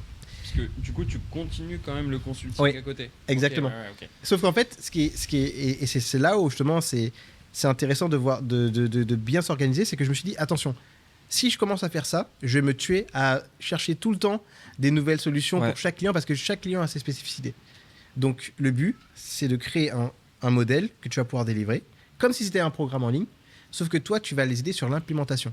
Donc tu cherches le même type de clients qui ont les mêmes objectifs, tu as exactement ta structure de travail, tu sais comment tu dois déployer, et en fait tu déploies avec eux étape par étape. Et c'est fou au niveau des résultats ce que tu peux donner. Toi, tu n'as pas à réinventer à chaque fois des nouvelles stratégies à t'adapter au marché, tu appliques simplement ta méthode sur chaque personne et ça me fait gagner beaucoup de temps. Travailler le process avec eux au final. Exactement. Ouais, mais justement, avec eux, mais surtout tu as un process toi qui est délimité et du coup, après, et que tu implémentes. Après, évidemment, en fonction des spécificités de chaque personne, tu vas un peu le faire changer, c'est normal. Ah ok, je croyais qu'il y avait quelque chose. Non. Tu vas le faire changer un petit peu, mais globalement c'est toujours la même structure. C'est comme toi ton programme, c'est toujours un peu la même structure avec les mêmes types de publicités, le même truc. Donc en fait tu trouves des subtilités, enfin des similarités. Tu crées un modèle duplicable Exactement. de client en client. Ouais. C'est ça. Okay. Et ensuite je me suis dit ok, l'association c'était quelqu'un qui avait aucune audience, pas de preuve sociale, pas forcément à l'aise devant les caméras. On avait deux choix. Soit on fait le modèle formation VSL, soit il faut qu'on prouve rapidement qu'on peut avoir des résultats parce que c'est cette réseau-là qu'on veut réutiliser pour pouvoir aller sur un modèle qui est beaucoup plus stable. On se lance, on fait le modèle webinaire live. Premier mois, je peux le dire parce que c'est mes chiffres, on fait 40K. Ouais. Et ça, c'est sans avoir de présence, sans qu'ils soient entraînés. Et je pense que si j'avais utilisé ce budget-là pour faire une VSL, je dis pas qu'on n'aurait pas fait ces résultats. C'est encore une fois, il y a des si. Ça se trouve, ça aurait été la même chose. Mais je ne pense pas qu'on aurait été aussi explosif. Pourquoi j'ai choisi ça? C'est parce qu'en fait, en gros, il peut se permettre de faire des erreurs en webinaire live. Si tu fais des erreurs en webinaire live, mais que du coup, tu vois que tu es vulnérable et qu'il y a un contact humain, tu réponds à leurs questions, tu crées une confiance instantanément. Et c'est pour ça que le live sera toujours beaucoup plus puissant que quelque chose d'enregistré. Alors, petit veto. Vas-y. T'as fait 40 000 sur un mois. Ouais. Avec 4 lives. 4 lives. Ok, donc t'as fait 10 000 par live. À peu près. Voilà, sachant qu'il y en a un qui a rapporté beaucoup plus que les autres. D'où le fait que tu vois, c'est pas toujours très stable. Ok. Mais par contre. Donc. Ouais. Et ça pour toi, c'est explosif. Ouais. Ok. Oui, parce que en fait. Oui, non mais je dis pas ça pour critiquer. Hein. Non, bien sûr. Ah, ça c'est explosif. Ah oui. Non mais attends. non mais je rigole. Non mais regarde. Non mais parce qu'en fait. Oui, non mais c'est est-ce qu'on aurait réussi à faire ça avec une VSL? Eh bah voilà, donc c'est là que je rentre dans le débat. Ouais, voilà. Donc on part du principe que t'es pas quelqu'un qui démarre de zéro. Tu sais ce que tu fais. Exactement. Donc à niveau égal dans la VSL, la question est est-ce qu'on peut de zéro à compétence égale dans le domaine avoir des résultats aussi rapides? La réponse est oui. Oui. Oui, mais... Non, mais du coup, mais la réponse est oui, puisque si on parle de résultats explosifs, sur un mois, oui, on peut le faire. Ouais. Ce sera peut-être un peu différent, c'est-à-dire que toi, je pense que ça va être l'inverse. Le webinar, tu vas peut-être faire le premier, le plus élevé, ou l'inverse, peu importe, mais si la question est de faire, par exemple, chaque semaine 10 000, dans mon modèle, ce sera exactement comme ça. Toi, tu auras 4 pics de vente. Ouais, exactement. Là où nous, ce sera... très stable, un petit peu tous les jours, etc. Oui, mais attention, c'est là où la différence avec le modèle, de ce que je disais avant, c'est que nous, on a mis 2 000 € de pub par semaine. Ouais. Ce qui est pas mais énorme. c'est... Et donc, en fait, le retour sur investissement est très bon. Et surtout, encore une fois, les premiers webinaires sont les moins rentables. Ouais. Donc, si j'avais continué, avec ce modèle-là, on aurait pu atteindre les 100K, c'est ce qu'on avait dit. C'est ça notre objectif, c'est qu'on monte le budget publicitaire et tant qu'on a un retour sur investissement qui est bon, on scale. Mais on a voulu commencer doucement, volontairement. Et c'est pour ça que je dis explosif, je parle pas d'explosif en termes. Mais je te donnerai d'autres ROS après. Non, mais bien sûr, encore une fois, je veux pas te contredire là-dessus parce que je crois en ce modèle-là. Mais voilà, du coup, c'est intéressant de comparer les deux trucs entre explosif ou plutôt l'autre modèle. L'explosivité est plus liée à l'investissement que tu as fait à la base. Parce Exactement. Que 2000 € tu vois, en publicité, donc oui, le ROS tu vois, est bon au final sur le mois. Mais c'est des ROS au lancement qui sont possibles, tu vois, sur aussi de la BSL. Totalement. Totalement. Encore une fois, c'est ce que je dis, c'est que c'est en fonction de tes sensibilités et de à quel point c'est facile pour d'adopter. ROS, juste au cas où, c'est retour sur investissement publicitaire, au cas où. Et donc, tu investis 2000, tu fais 10 000, ton ROS est de 5, du coup. Oui, c'est ça, 5. Non, 2500 par semaine à peu près. 2500, donc de 4, le ROS. Donc, ok, mais en fait, je t'interromps pas à la base, c'était même pas pour ça. J'ai pas pu résister, mais c'est pour ça. C'était même pas pour ça. C'était sur le côté personnalisation, parce que tu es en live et tout. En fait, la différence, c'est que nous, on n'est pas en live, mais on est au téléphone, en one-to-one. Donc, en fait, ce côté-là est quand même présent. Tu peux pas en fait éclipser ça parce que en gros, je suis d'accord que le côté humain il est indispensable et du coup deux possibilités, soit tu le fais en live, soit tu le fais au téléphone. Mais en fait ça revient au même. La confiance, elle va être en live ou au téléphone, mais tu vois ça revient un peu au même. Donc pour moi ce truc là, on va dire c'est kiff entre les deux. Voire même c'est plus personnalisé en visioconférence, téléphone, etc. Et c'est pour ça que je dis que la BSL tu peux la refaire si elle est pas bien, tu vois. Bien sûr. Tu la refais aussi. Et ça, non mais c'est pour ça que réellement je suis pour une fois, je suis pas en contradiction avec vous parce que je le dis dans tous les cas et il faut commencer. Enfin, si on doit choisir un modèle. Que les gens se disent que c'est le modèle. En contradiction avec toi-même. Non. Je pense que encore une fois c'est que la nuance. Sors de chez moi. Je ne croyais pas un mot de ce que tu pars dans l'extrême. Non, au contraire, ton produit est très bon et je pense que il faut vraiment se dire quand tu fais un business, il faut savoir pourquoi tu fais ce business-là. Et quand j'ai commencé à voir qu'on répétait ce modèle-là où ok tu fais de l'argent. Oui. Mais il faut être là. Tu savais ce qui allait se passer comme tu l'avais vécu avec tes clients. Je voyais le scénario se répéter. La même chose, juste t'étais associé cette fois-ci. Voilà, c'est ça. Donc où est-ce que t'en es maintenant? Alors, là maintenant, on est en train de refaire, de switcher sur le modèle. Bon allez, on va redire maintenant VSL pour vraiment qu'ils voient la différence entre. Donc petite vidéo live. Au lieu de faire des lives. Voilà, exactement. Okay. Et ensuite, une fois que j'ai fait ça, maintenant je vais aller sur la partie création de contenu où j'ai redécouvert le modèle de newsletter qui est incroyable. Parce que j'envoyais pas beaucoup de mails en fait finalement. C'était que des mails de présence, tu vois, et game changer total. Sur mes clients, ça cartonne, tu vois, finalement. Ouais. Et je me dis, bah en fait, j'ai complexifié peut-être les business et je veux maintenant un business qui me donne énormément de stabilité, énormément simplicité, stabilité. Exactement. Etc., Mais pour moi, il faut se former. Si tu veux lancer, tu vois, même pour quelqu'un qui a déjà fait du marketing depuis des années, la vente, c'est pas inné, c'est un modèle qui est très différent, c'est des gens qui ne te connaissent pas généralement. Donc il faut que tu arrives à comprendre quels sont les biais psychologiques qui vont faire passer quelqu'un qui te découvre et qui n'a pas confiance en toi, en quelqu'un qui a confiance en toi et qui dit c'est cette personne, c'est la bonne pour m'accompagner et c'est le bon véhicule pour que je puisse réussir. Tu vois. Et c'est ça en fait, c'est ce modèle-là, chaque étape est importante. L'acquisition, comment ils arrivent à te découvrir. La conversion, comment est-ce que tu arrives à les faire passer du prospect froid au contact froid.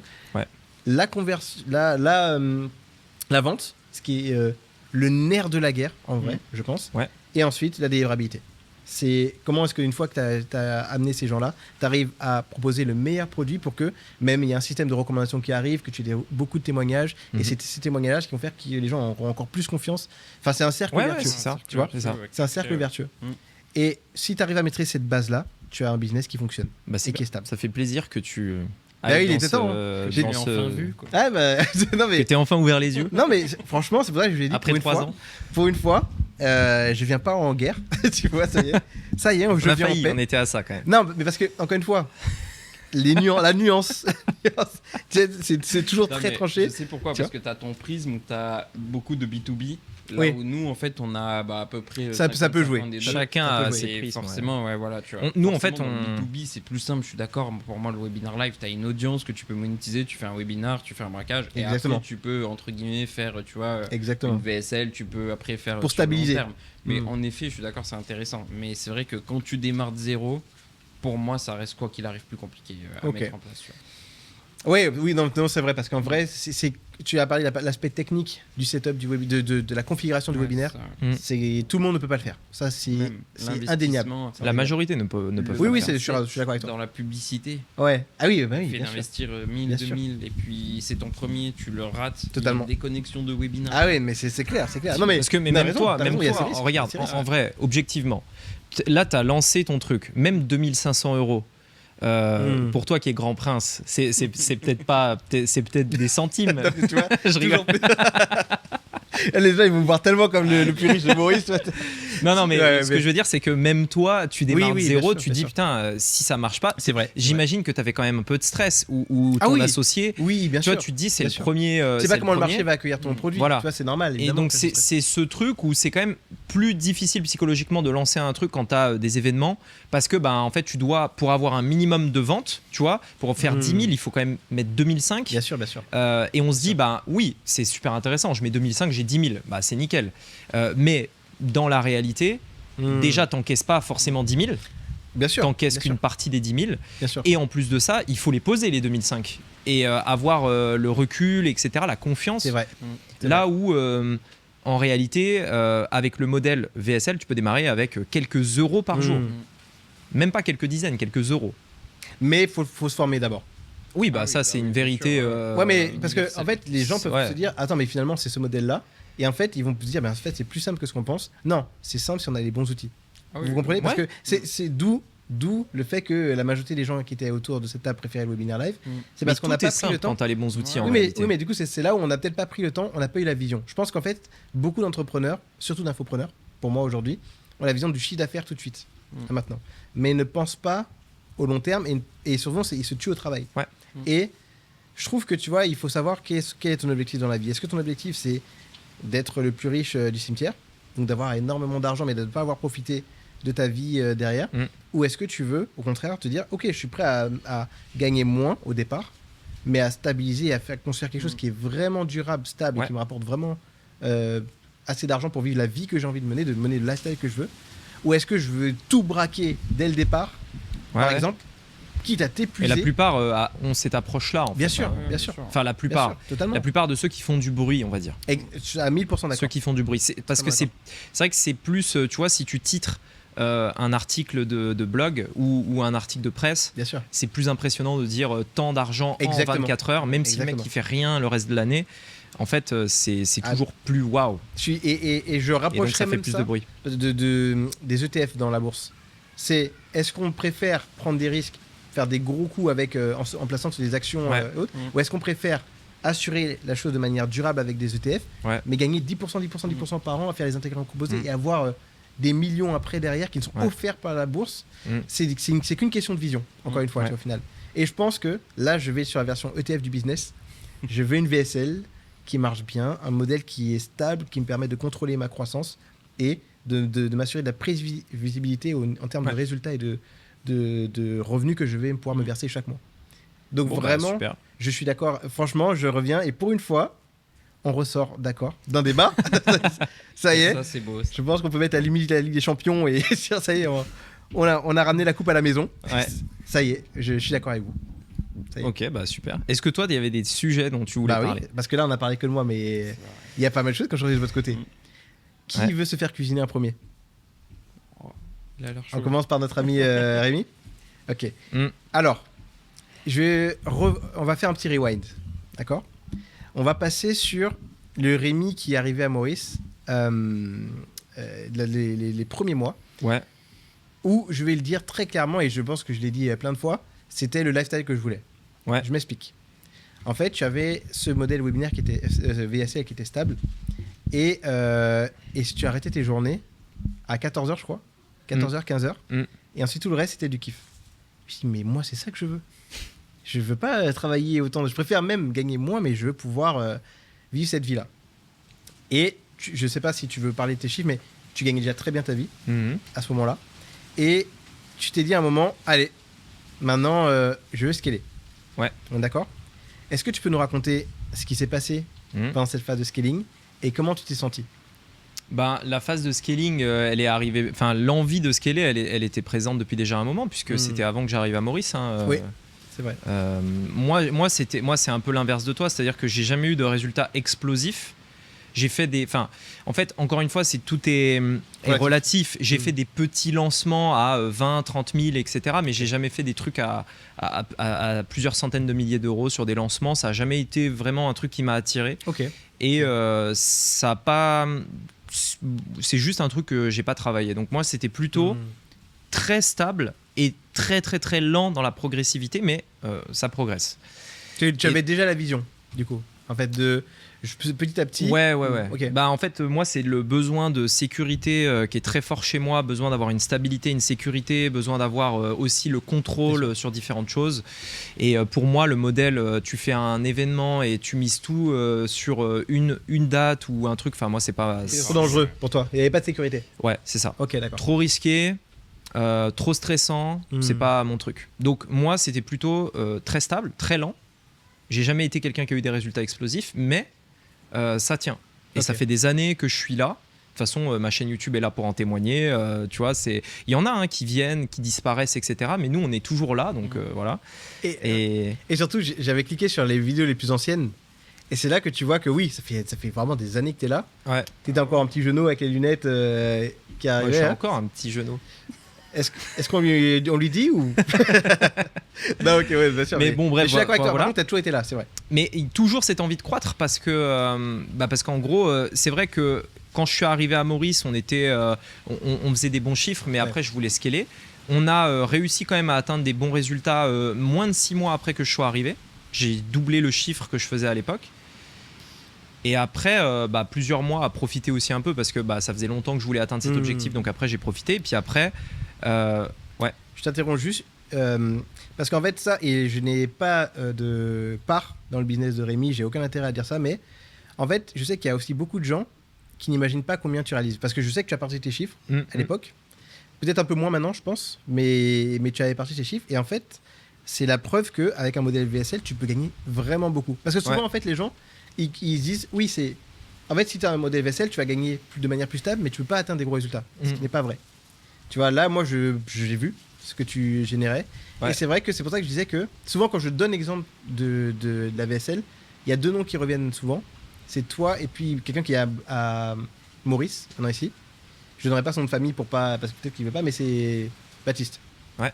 Et tu vois, ça fonctionne. Quand c'est bien fait, le modèle, tu peux aller vraiment loin et avoir même des résultats parfois bien supérieurs à un webinaire live. Ah oui, c'est sûr. Et c'est pour ça que juste, je veux qu'ils comprennent pourquoi je te pose cette question-là, pourquoi je me dis, mais pourquoi tu as voulu scaler ? C'est parce que les résultats que tu avais déjà à l'époque étaient bien supérieurs à ce que plein de gens auraient même espéré avoir un jour. Ouais. Et tu voulais aller vraiment plus loin. De toute façon, quand tu vois que tu as plein de potentiel, que c'est là et que... Et que en gros, tu sais, on en parlait avec Joe, mais on disait le business, il a clairement le potentiel de notre prochain objectif. Tout est présent pour le faire et tout. Ce serait con de juste stagner ou de rien faire, tu vois. On va en parler. Alors que tu peux prendre un peu plus de risques et d'aller chercher ce truc-là en te disant, c'est bon, je l'ai fait. Okay. Après, tu stabilises éventuellement, ou alors tu veux aller encore plus loin. Mais c'est le prochain objectif, quoi. C'est la croissance naturelle du truc, quoi. Ok. On va en parler, c'est intéressant ça. Mais je veux d'abord que tu racontes, et vraiment très important, explique bien à chaque étape comment tu te sentais. Pourquoi est-ce que tu as voulu scaler à ce moment-là ? Est-ce que tu t'es dit... Quand je suis arrivé, il y a 3 ans quasiment. Ouais, parce qu'il y a eu 2 étapes de scaling. Ouais. On est d'accord ? La première phase où c'était plus... c'est un game, c'est un jeu. Ouais. Et l'autre étape plus... Bon, vas-y, je te laisse raconter. En vrai, la première fois, à part s'il y a des questions qui te viennent en tête, mais la première fois, c'est comme la deuxième, c'est l'envie de passer au niveau d'après. Hein. Pour moi, c'est... Ouais, mais moi, pour t'avoir parlé à ce moment-là, il y a eu une partie où tu t'es dit, je vais le faire de manière beaucoup plus naturelle, et l'autre où tu es passé en mode commando. Tu vois ce que je veux dire ? Donc je me suis dit, on est d'accord ? Moi, j'avais pas eu trop la première phase. Ouais, c'était beaucoup plus chill. Ouais. Et ensuite, il s'est dit... Je rentre en mode cyborg, j'assume mon statut. Après, oui, par contre, oui, alors c'est vrai que... Il y a eu un moment où après, ça a poussé... C'est vrai que après, quand on avait atteint plus de 6 chiffres par mois, après, j'ai voulu vraiment y aller encore plus fort. Ouais. Pourquoi ? Le jeu. Le game. Ouais, c'est ça. Okay. Ouais, c'est ça. Est-ce que... Alors, pourquoi je te dis ça ? C'est que, en fait, je pense qu'il y a... c'est une question qui peut toucher beaucoup d'entrepreneurs aujourd'hui. C'est souvent, on se dit, allez, dès que j'atteindrai les 10 000 euros par mois, j'arrête. C'est parfait, ça me va très bien. Ouais. Ensuite, tu atteins. Non, on va même descendre. J'atteins les 5 000 euros par mois. Tu vois, on avait eu ce débat la dernière fois. 5 000 euros par mois, c'est 3 fois plus que ce que je gagne. Franchement, avec ça, je suis bien. Ensuite, tu commences à atteindre les 5K, tu dis, bon, si je pouvais atteindre les 10K, là, je serais vraiment, vraiment bien. Et ensuite, quand tu atteins les 10K, tu dis, bon, allez, 20K, après, je m'arrête. Ouais. Et en fait. Après, je m'arrête, tout le monde déjà va pas le dire. Mais en fait, pour moi, c'est normal, c'est parce que quand tu commences à. En fait, si tu veux, il y a une notion de temps. C'est-à-dire, quand tu commences à un petit peu gagner de l'argent, tu te rends compte que finalement, tu peux moins faire avec ce que tu as que ce que tu pensais. Oui. Toujours. Parce que tu sais, tu t'imagines, par exemple, en gagnant 10 000 euros par mois, tu t'imagines ce que tu peux faire. Et quand tu arrives à ce palier-là, tu te rends compte que tu peux faire beaucoup moins que ce que tu avais imaginé.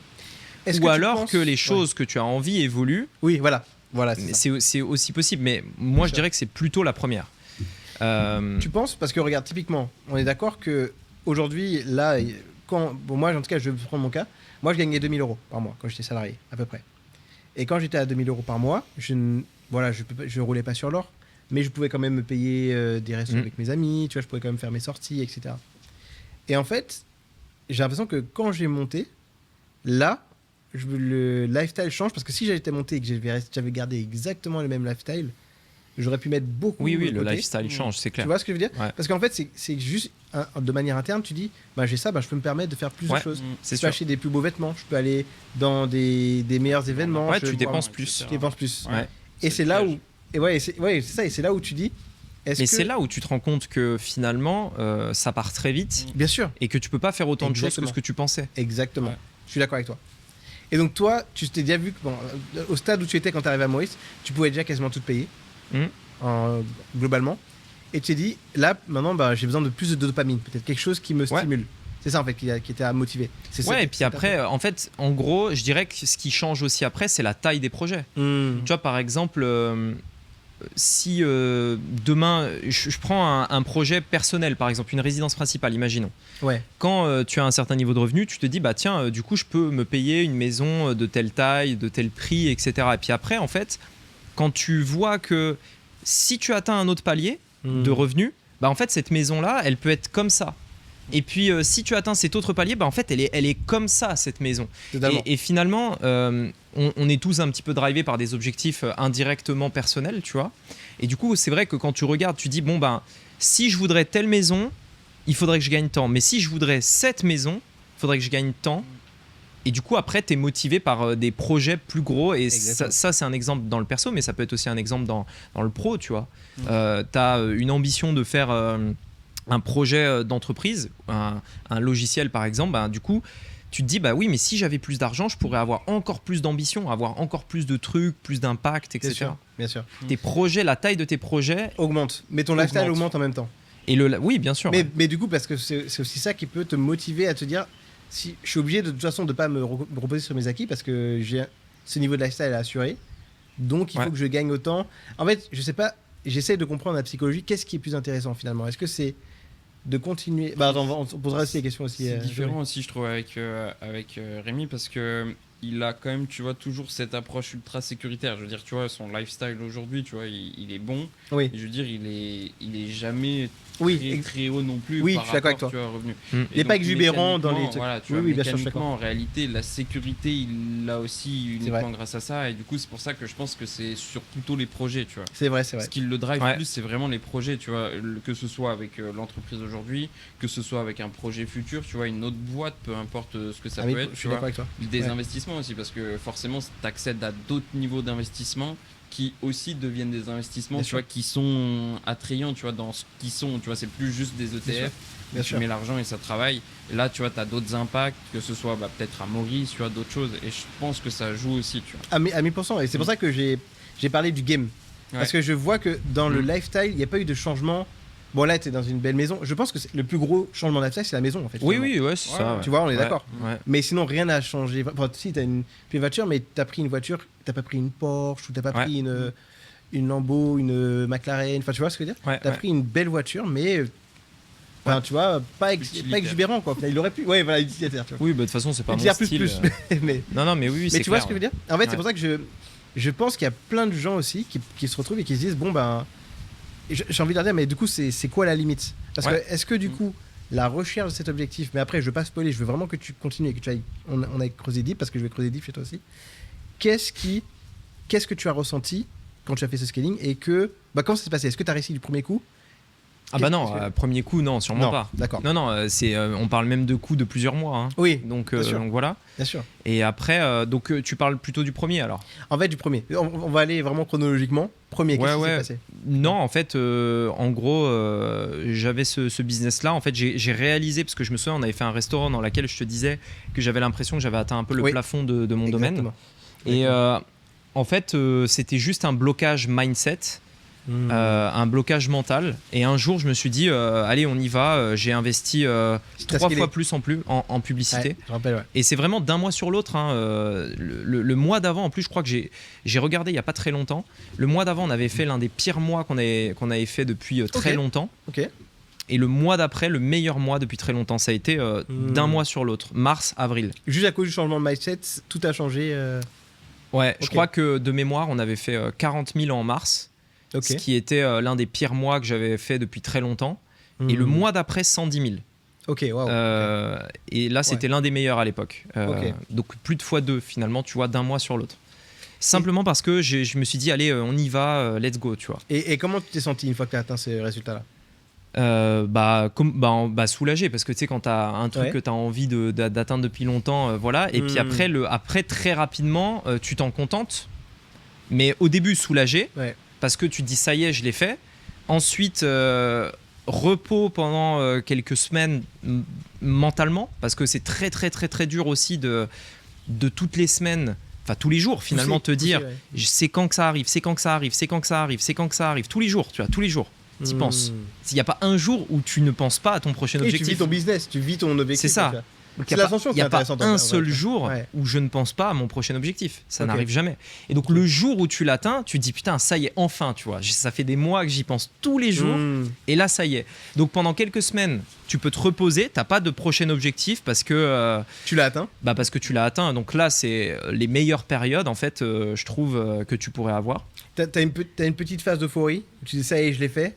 J'y suis. Ensuite, repos. Repos mental.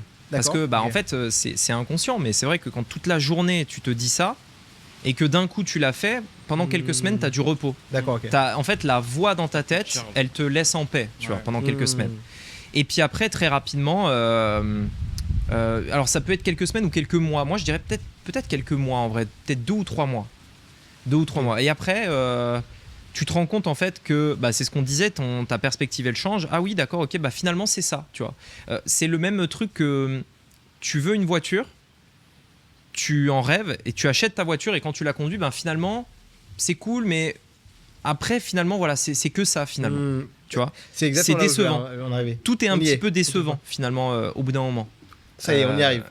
Et il n'y a que la nouveauté qui te drive. Et donc comment tu t'es senti quand tu t'es dit mais en fait c'était ça?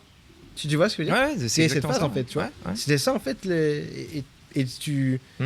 Est-ce que tu t'es senti, tu t'es dit pas dépression, mais attends, je vais pas t'orienter, mais je te donne un exemple concret. Par exemple Mbappé.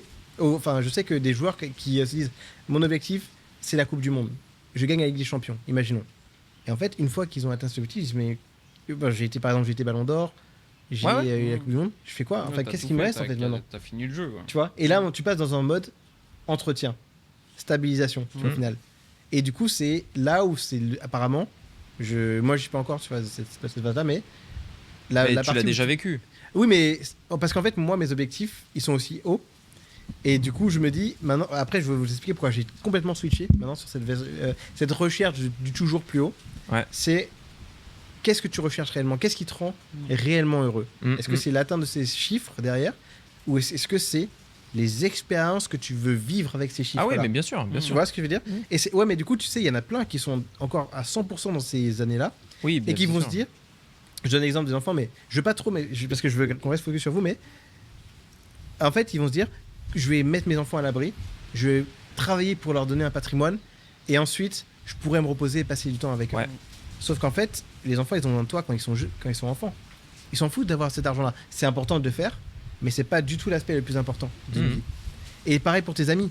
tes amis, tu vas leur dire les gars, je suis focus, je vous reverrai dès que j'aurai atteint mon objectif. Sauf que ils sont en train de vivre plein de choses de leur côté que tu ne peux pas partager avec eux parce que tu es en plein dans la quête de ton objectif. Et parfois, quand tu essaies de revenir, c'est trop tard.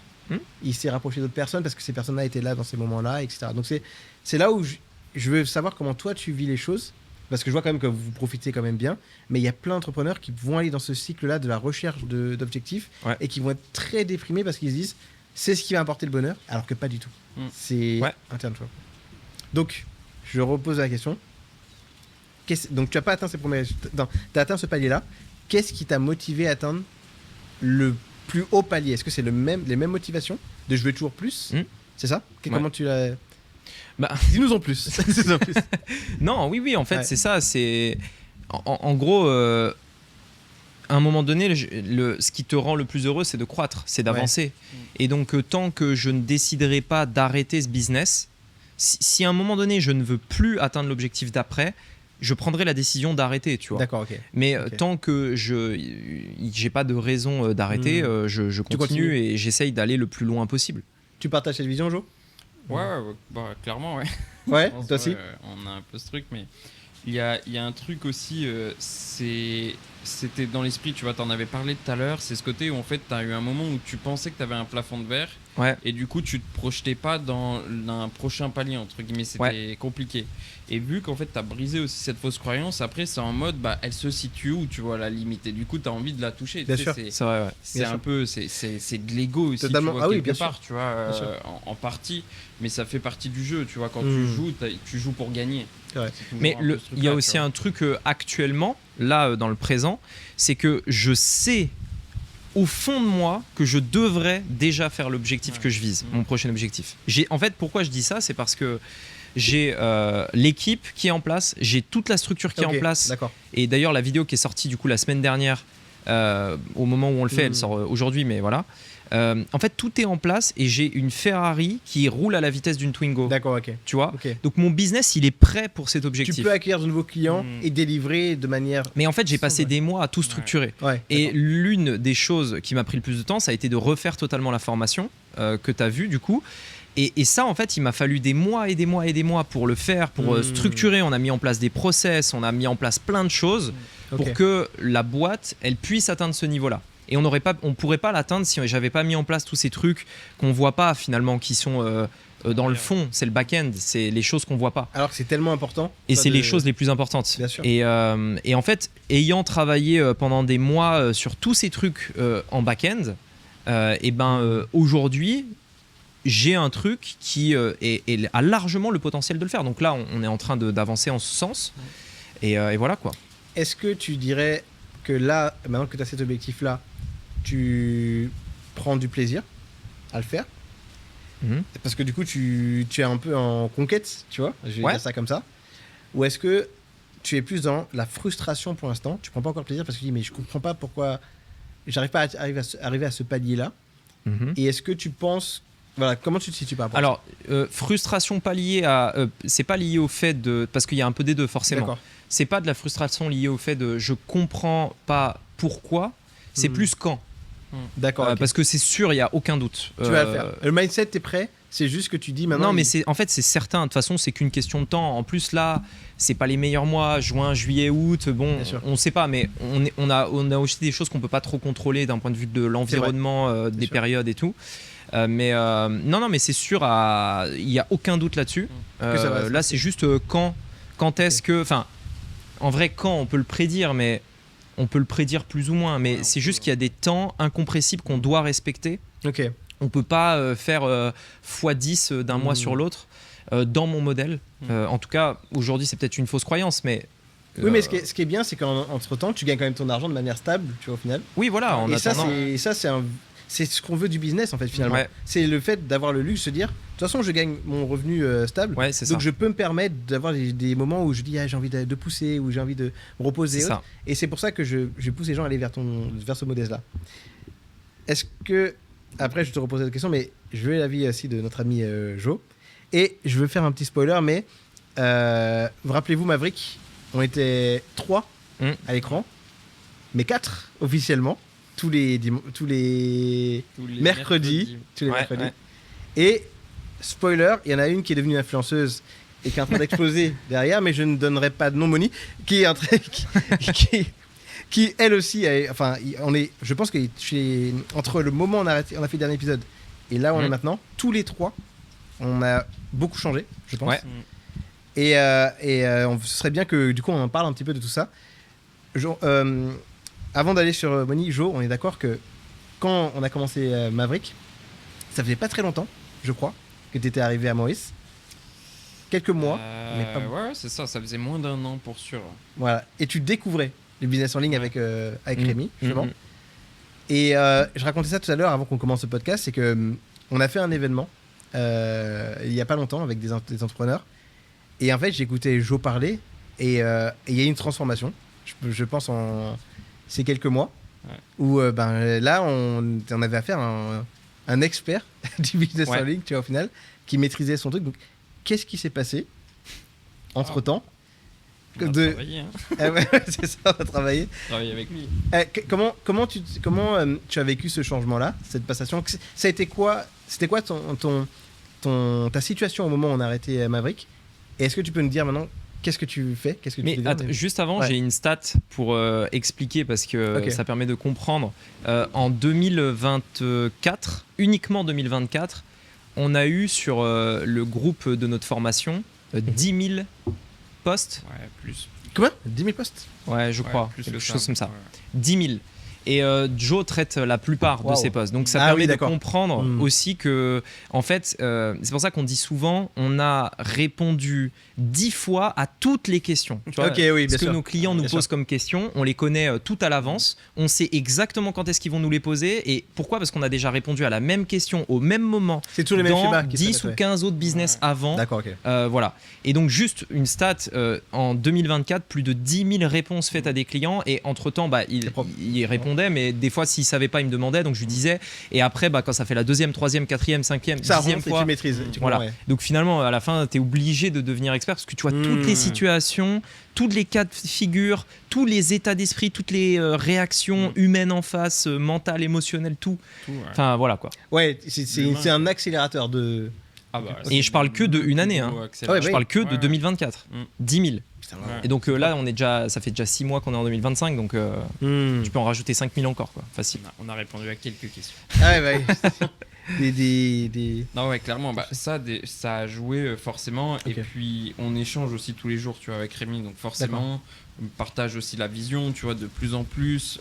Aussi, du coup, à l'époque, pour ceux qui suivaient Maverick, j'étais closer dans l'équipe. Oui, c'est vrai. J'avais commencé justement à aider sur les clients à cette époque-là. Je venais de commencer, c'était le début un petit peu, donc je commençais à comprendre de plus en plus de choses. Et après 24, presque full autonomie avec les clients. Et aussi, du coup, je suis passé sur la publicité en 24. Attends, juste avant, je en 24. Parce que c'est intéressant, parce que c'est fou. Pour moi, Closer, est-ce que c'est pas la meilleure école un peu pour apprendre sur le marketing, la vente, tu vois? C'est ultra formateur. Alors, je dirais pas forcément sur le marketing. Non, pas sur le marketing. Tu peux comprendre un peu mieux l'humain, tu vois, donc ça t'aidera forcément, tu vois, mais c'est pas sur le marketing, sur les tunnels ou quoi, proprement ce qu'on fait, tu vois.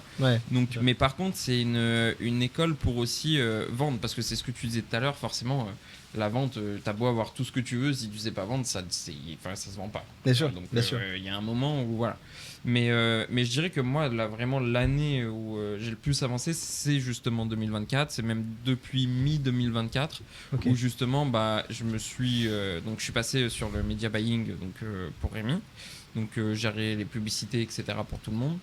Et toujours aussi sur la partie avec les clients et donc aussi faire des lives, etc. avec les clients. Donc voilà, il y a eu pas mal de choses qui ont fait que je comprends mieux le business en fait, de manière générale. Tu as eu plus de responsabilités, plus de types de tâches à gérer, ce qui t'a permis de voir un environnement un peu 360, c'est ça en fait globalement. Ouais, plus présent du coup dans le business de Rémi global. Quoi. D'accord, beaucoup plus de vision sur toutes les parties vu que j'avais déjà la vision closing. Et après, du coup, j'avais eu les autres parties avec les clients et la publicité. Et donc, du coup, tu as maintenant cet aspect marketing et cet aspect vente, qui est quand même qui, en tout cas, dans le monde du business en ligne, est quand même un bon package pour pouvoir démarrer, tu vois, au final. En fait, oui, la partie vente est quand même utile parce que ça te permet d'avoir une vue plus globale sur ce qui se passe après la partie marketing, du point de vue des closers notamment. Ça lui permet de savoir en fait que oui ou non le prospect était qualitatif ou pas, est-ce que ça vient plutôt du closing ou plutôt de la partie marketing, et c'est bien de savoir d'où ça vient, le bon jugement. Et tu vois, typiquement aussi, le fait d'être closer, tu arrives à voir quels sont les profils qui sont réellement intéressés, qui réagissent le mieux. Peut-être je sais pas si ça c'est. Les closers ou les clients, tu veux dire? Non, le fait qu'il était closer, comme maintenant il s'occupe de la partie media buying, tu vois, il arrive à connaître les profils, les angles, peut-être aussi qui font réagir. Non, ça, je pense que c'est plutôt les clients qui permettent d'avoir une idée de ça. Les clients, plutôt la partie clientèle. Closing, ça permet aussi peut-être d'évaluer, tu vois, ce qui se passe dans les publicités. Donc ça aide un petit peu forcément, mais je dirais que c'est pas le closing purement, tu vois, qui m'a aidé sur cette partie. Oui, c'est plus les clients. Les clients plutôt, ouais. En fait, on a, comme je te disais, on a tellement de feedback que tu sais. En fait, tu as juste à te dire, ok, c'est qui nos meilleurs clients dans on va dire le plaisir qu'on a à travailler avec eux, les résultats, la vitesse, la rapidité, la coachabilité, tous les critères, et on se dit ok, c'est qui ces personnes-là et comment faire pour les toucher à l'avenir. Et donc en fait tu as juste à regarder les échanges que tu as eu avec eux, et il suffit de... Et après tu transposes ça après. Sur ta partie marketing. Ok. Ouais, c'est ça, ouais. Tu pars plutôt de là que l'inverse, parce que c'est toujours biaisé. Ayant été closer, tu vois, pendant un moment, forcément, tu as ton prisme en tant que closer et tu vois pas aussi l'envers, tu vois, de tout ce qu'il y a derrière, de tout ce qui a été fait, de toutes ces choses-là. Et là, justement, en passant de l'autre côté, tu comprends encore mieux même le closing. Je pense aujourd'hui que je suis meilleur closer que ce que je l'étais quand j'ai arrêté. Oui, parce que tu connais mieux le marché, mieux les typologies de clients, les objections et ça. Ok. Meilleure compréhension globale, quoi. Comment tu te sens là maintenant avec ce nouveau poste? Est-ce que tu t'es plus épanoui, tu vois, que quand tu fais le closing, ou t'inquiète pas, ce sera flouté, Jérémy n'en saura rien. Non. Est-ce que plus épanoui? Je sais pas.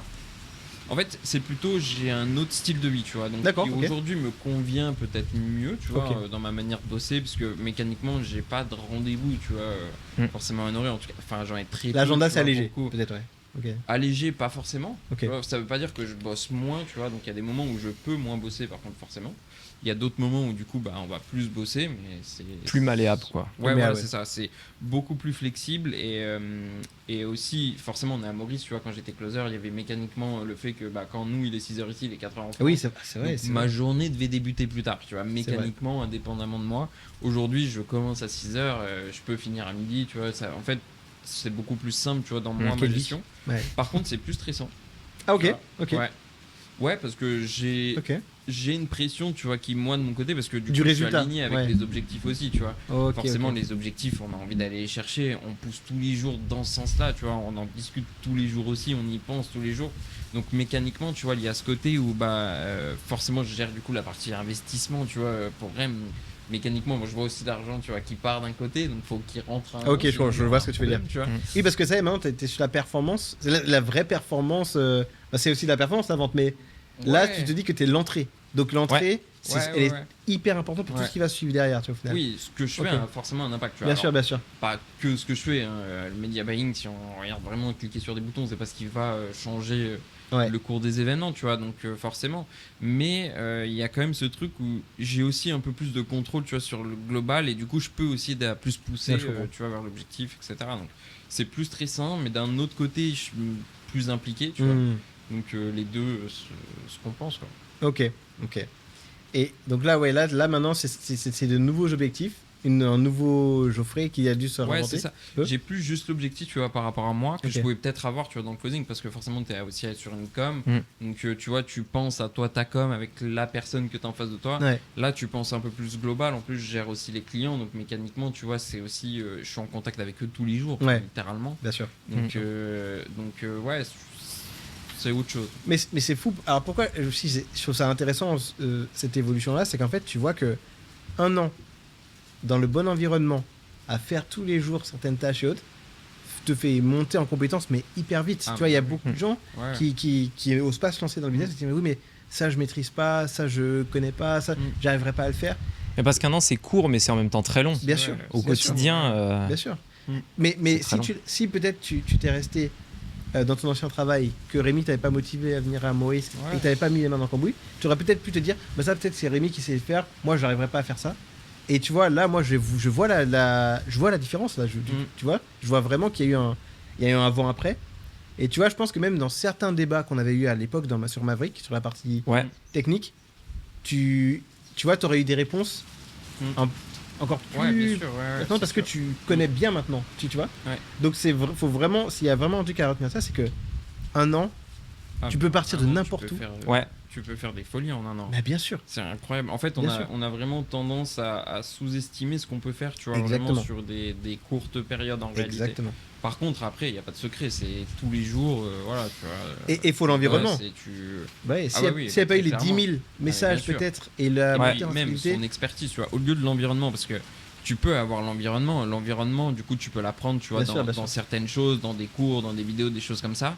Mais il y a quand même aussi ce truc où il y a Rem, tu vois, qui m'a poussé aussi sur plein de trucs, tu vois. Bien sûr. Parce que la publicité, par exemple, tu vois, au début, j'étais pas bon non plus, tu vois, là-dedans. Tu vois, c'est normal. Il y a eu forcément beaucoup de travail derrière, tu vois. Lui aussi, il est revenu, tu vois, vers moi, etc.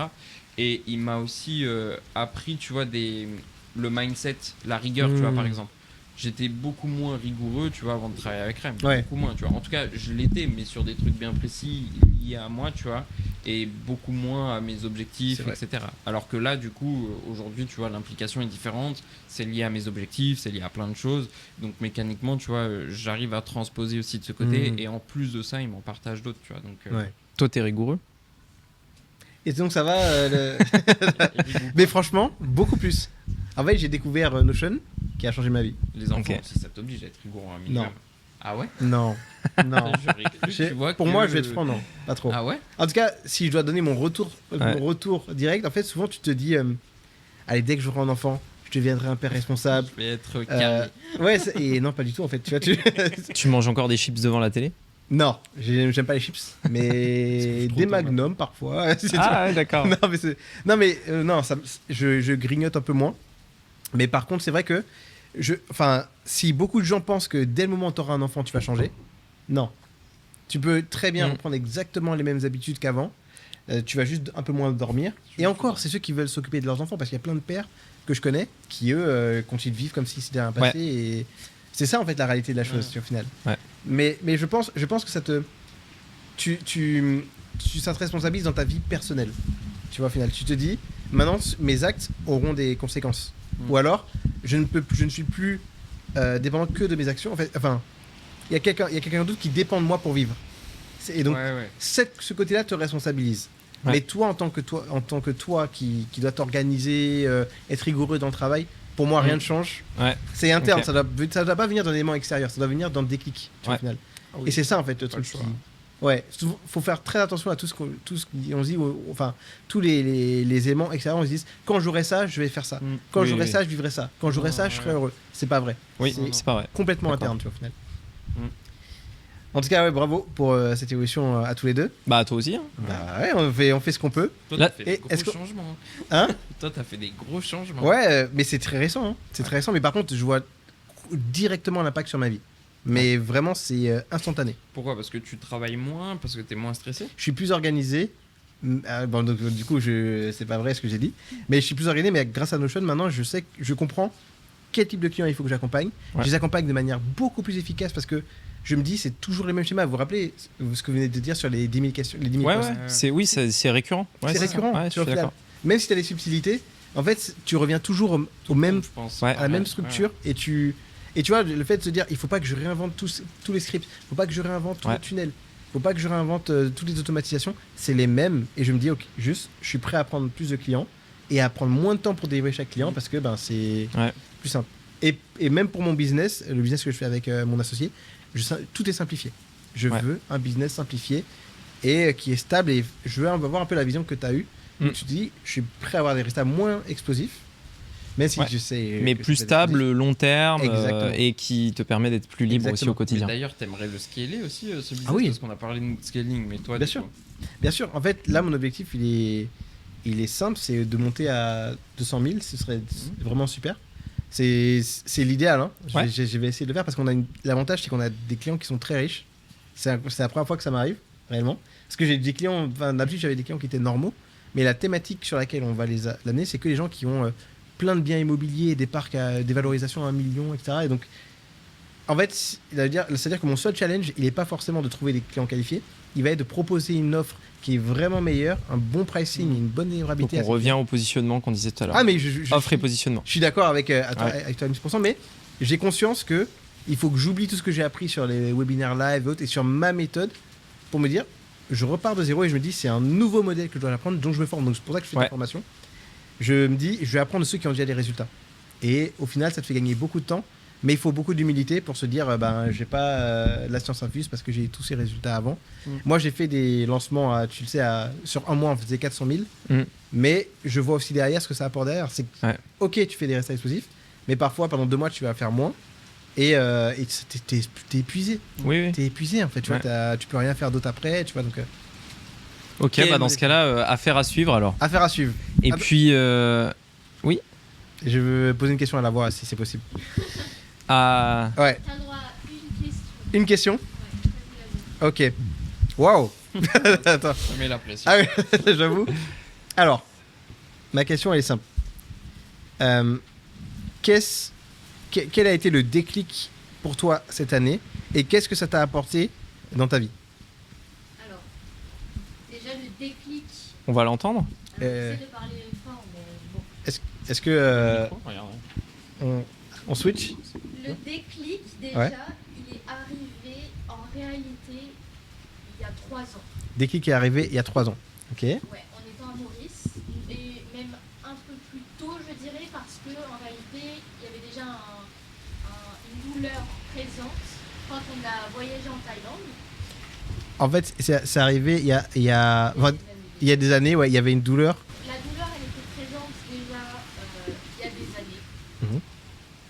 Ensuite, il y a eu quelques projets personnels qui ont fait que après c'est devenu une évidence, tout simplement.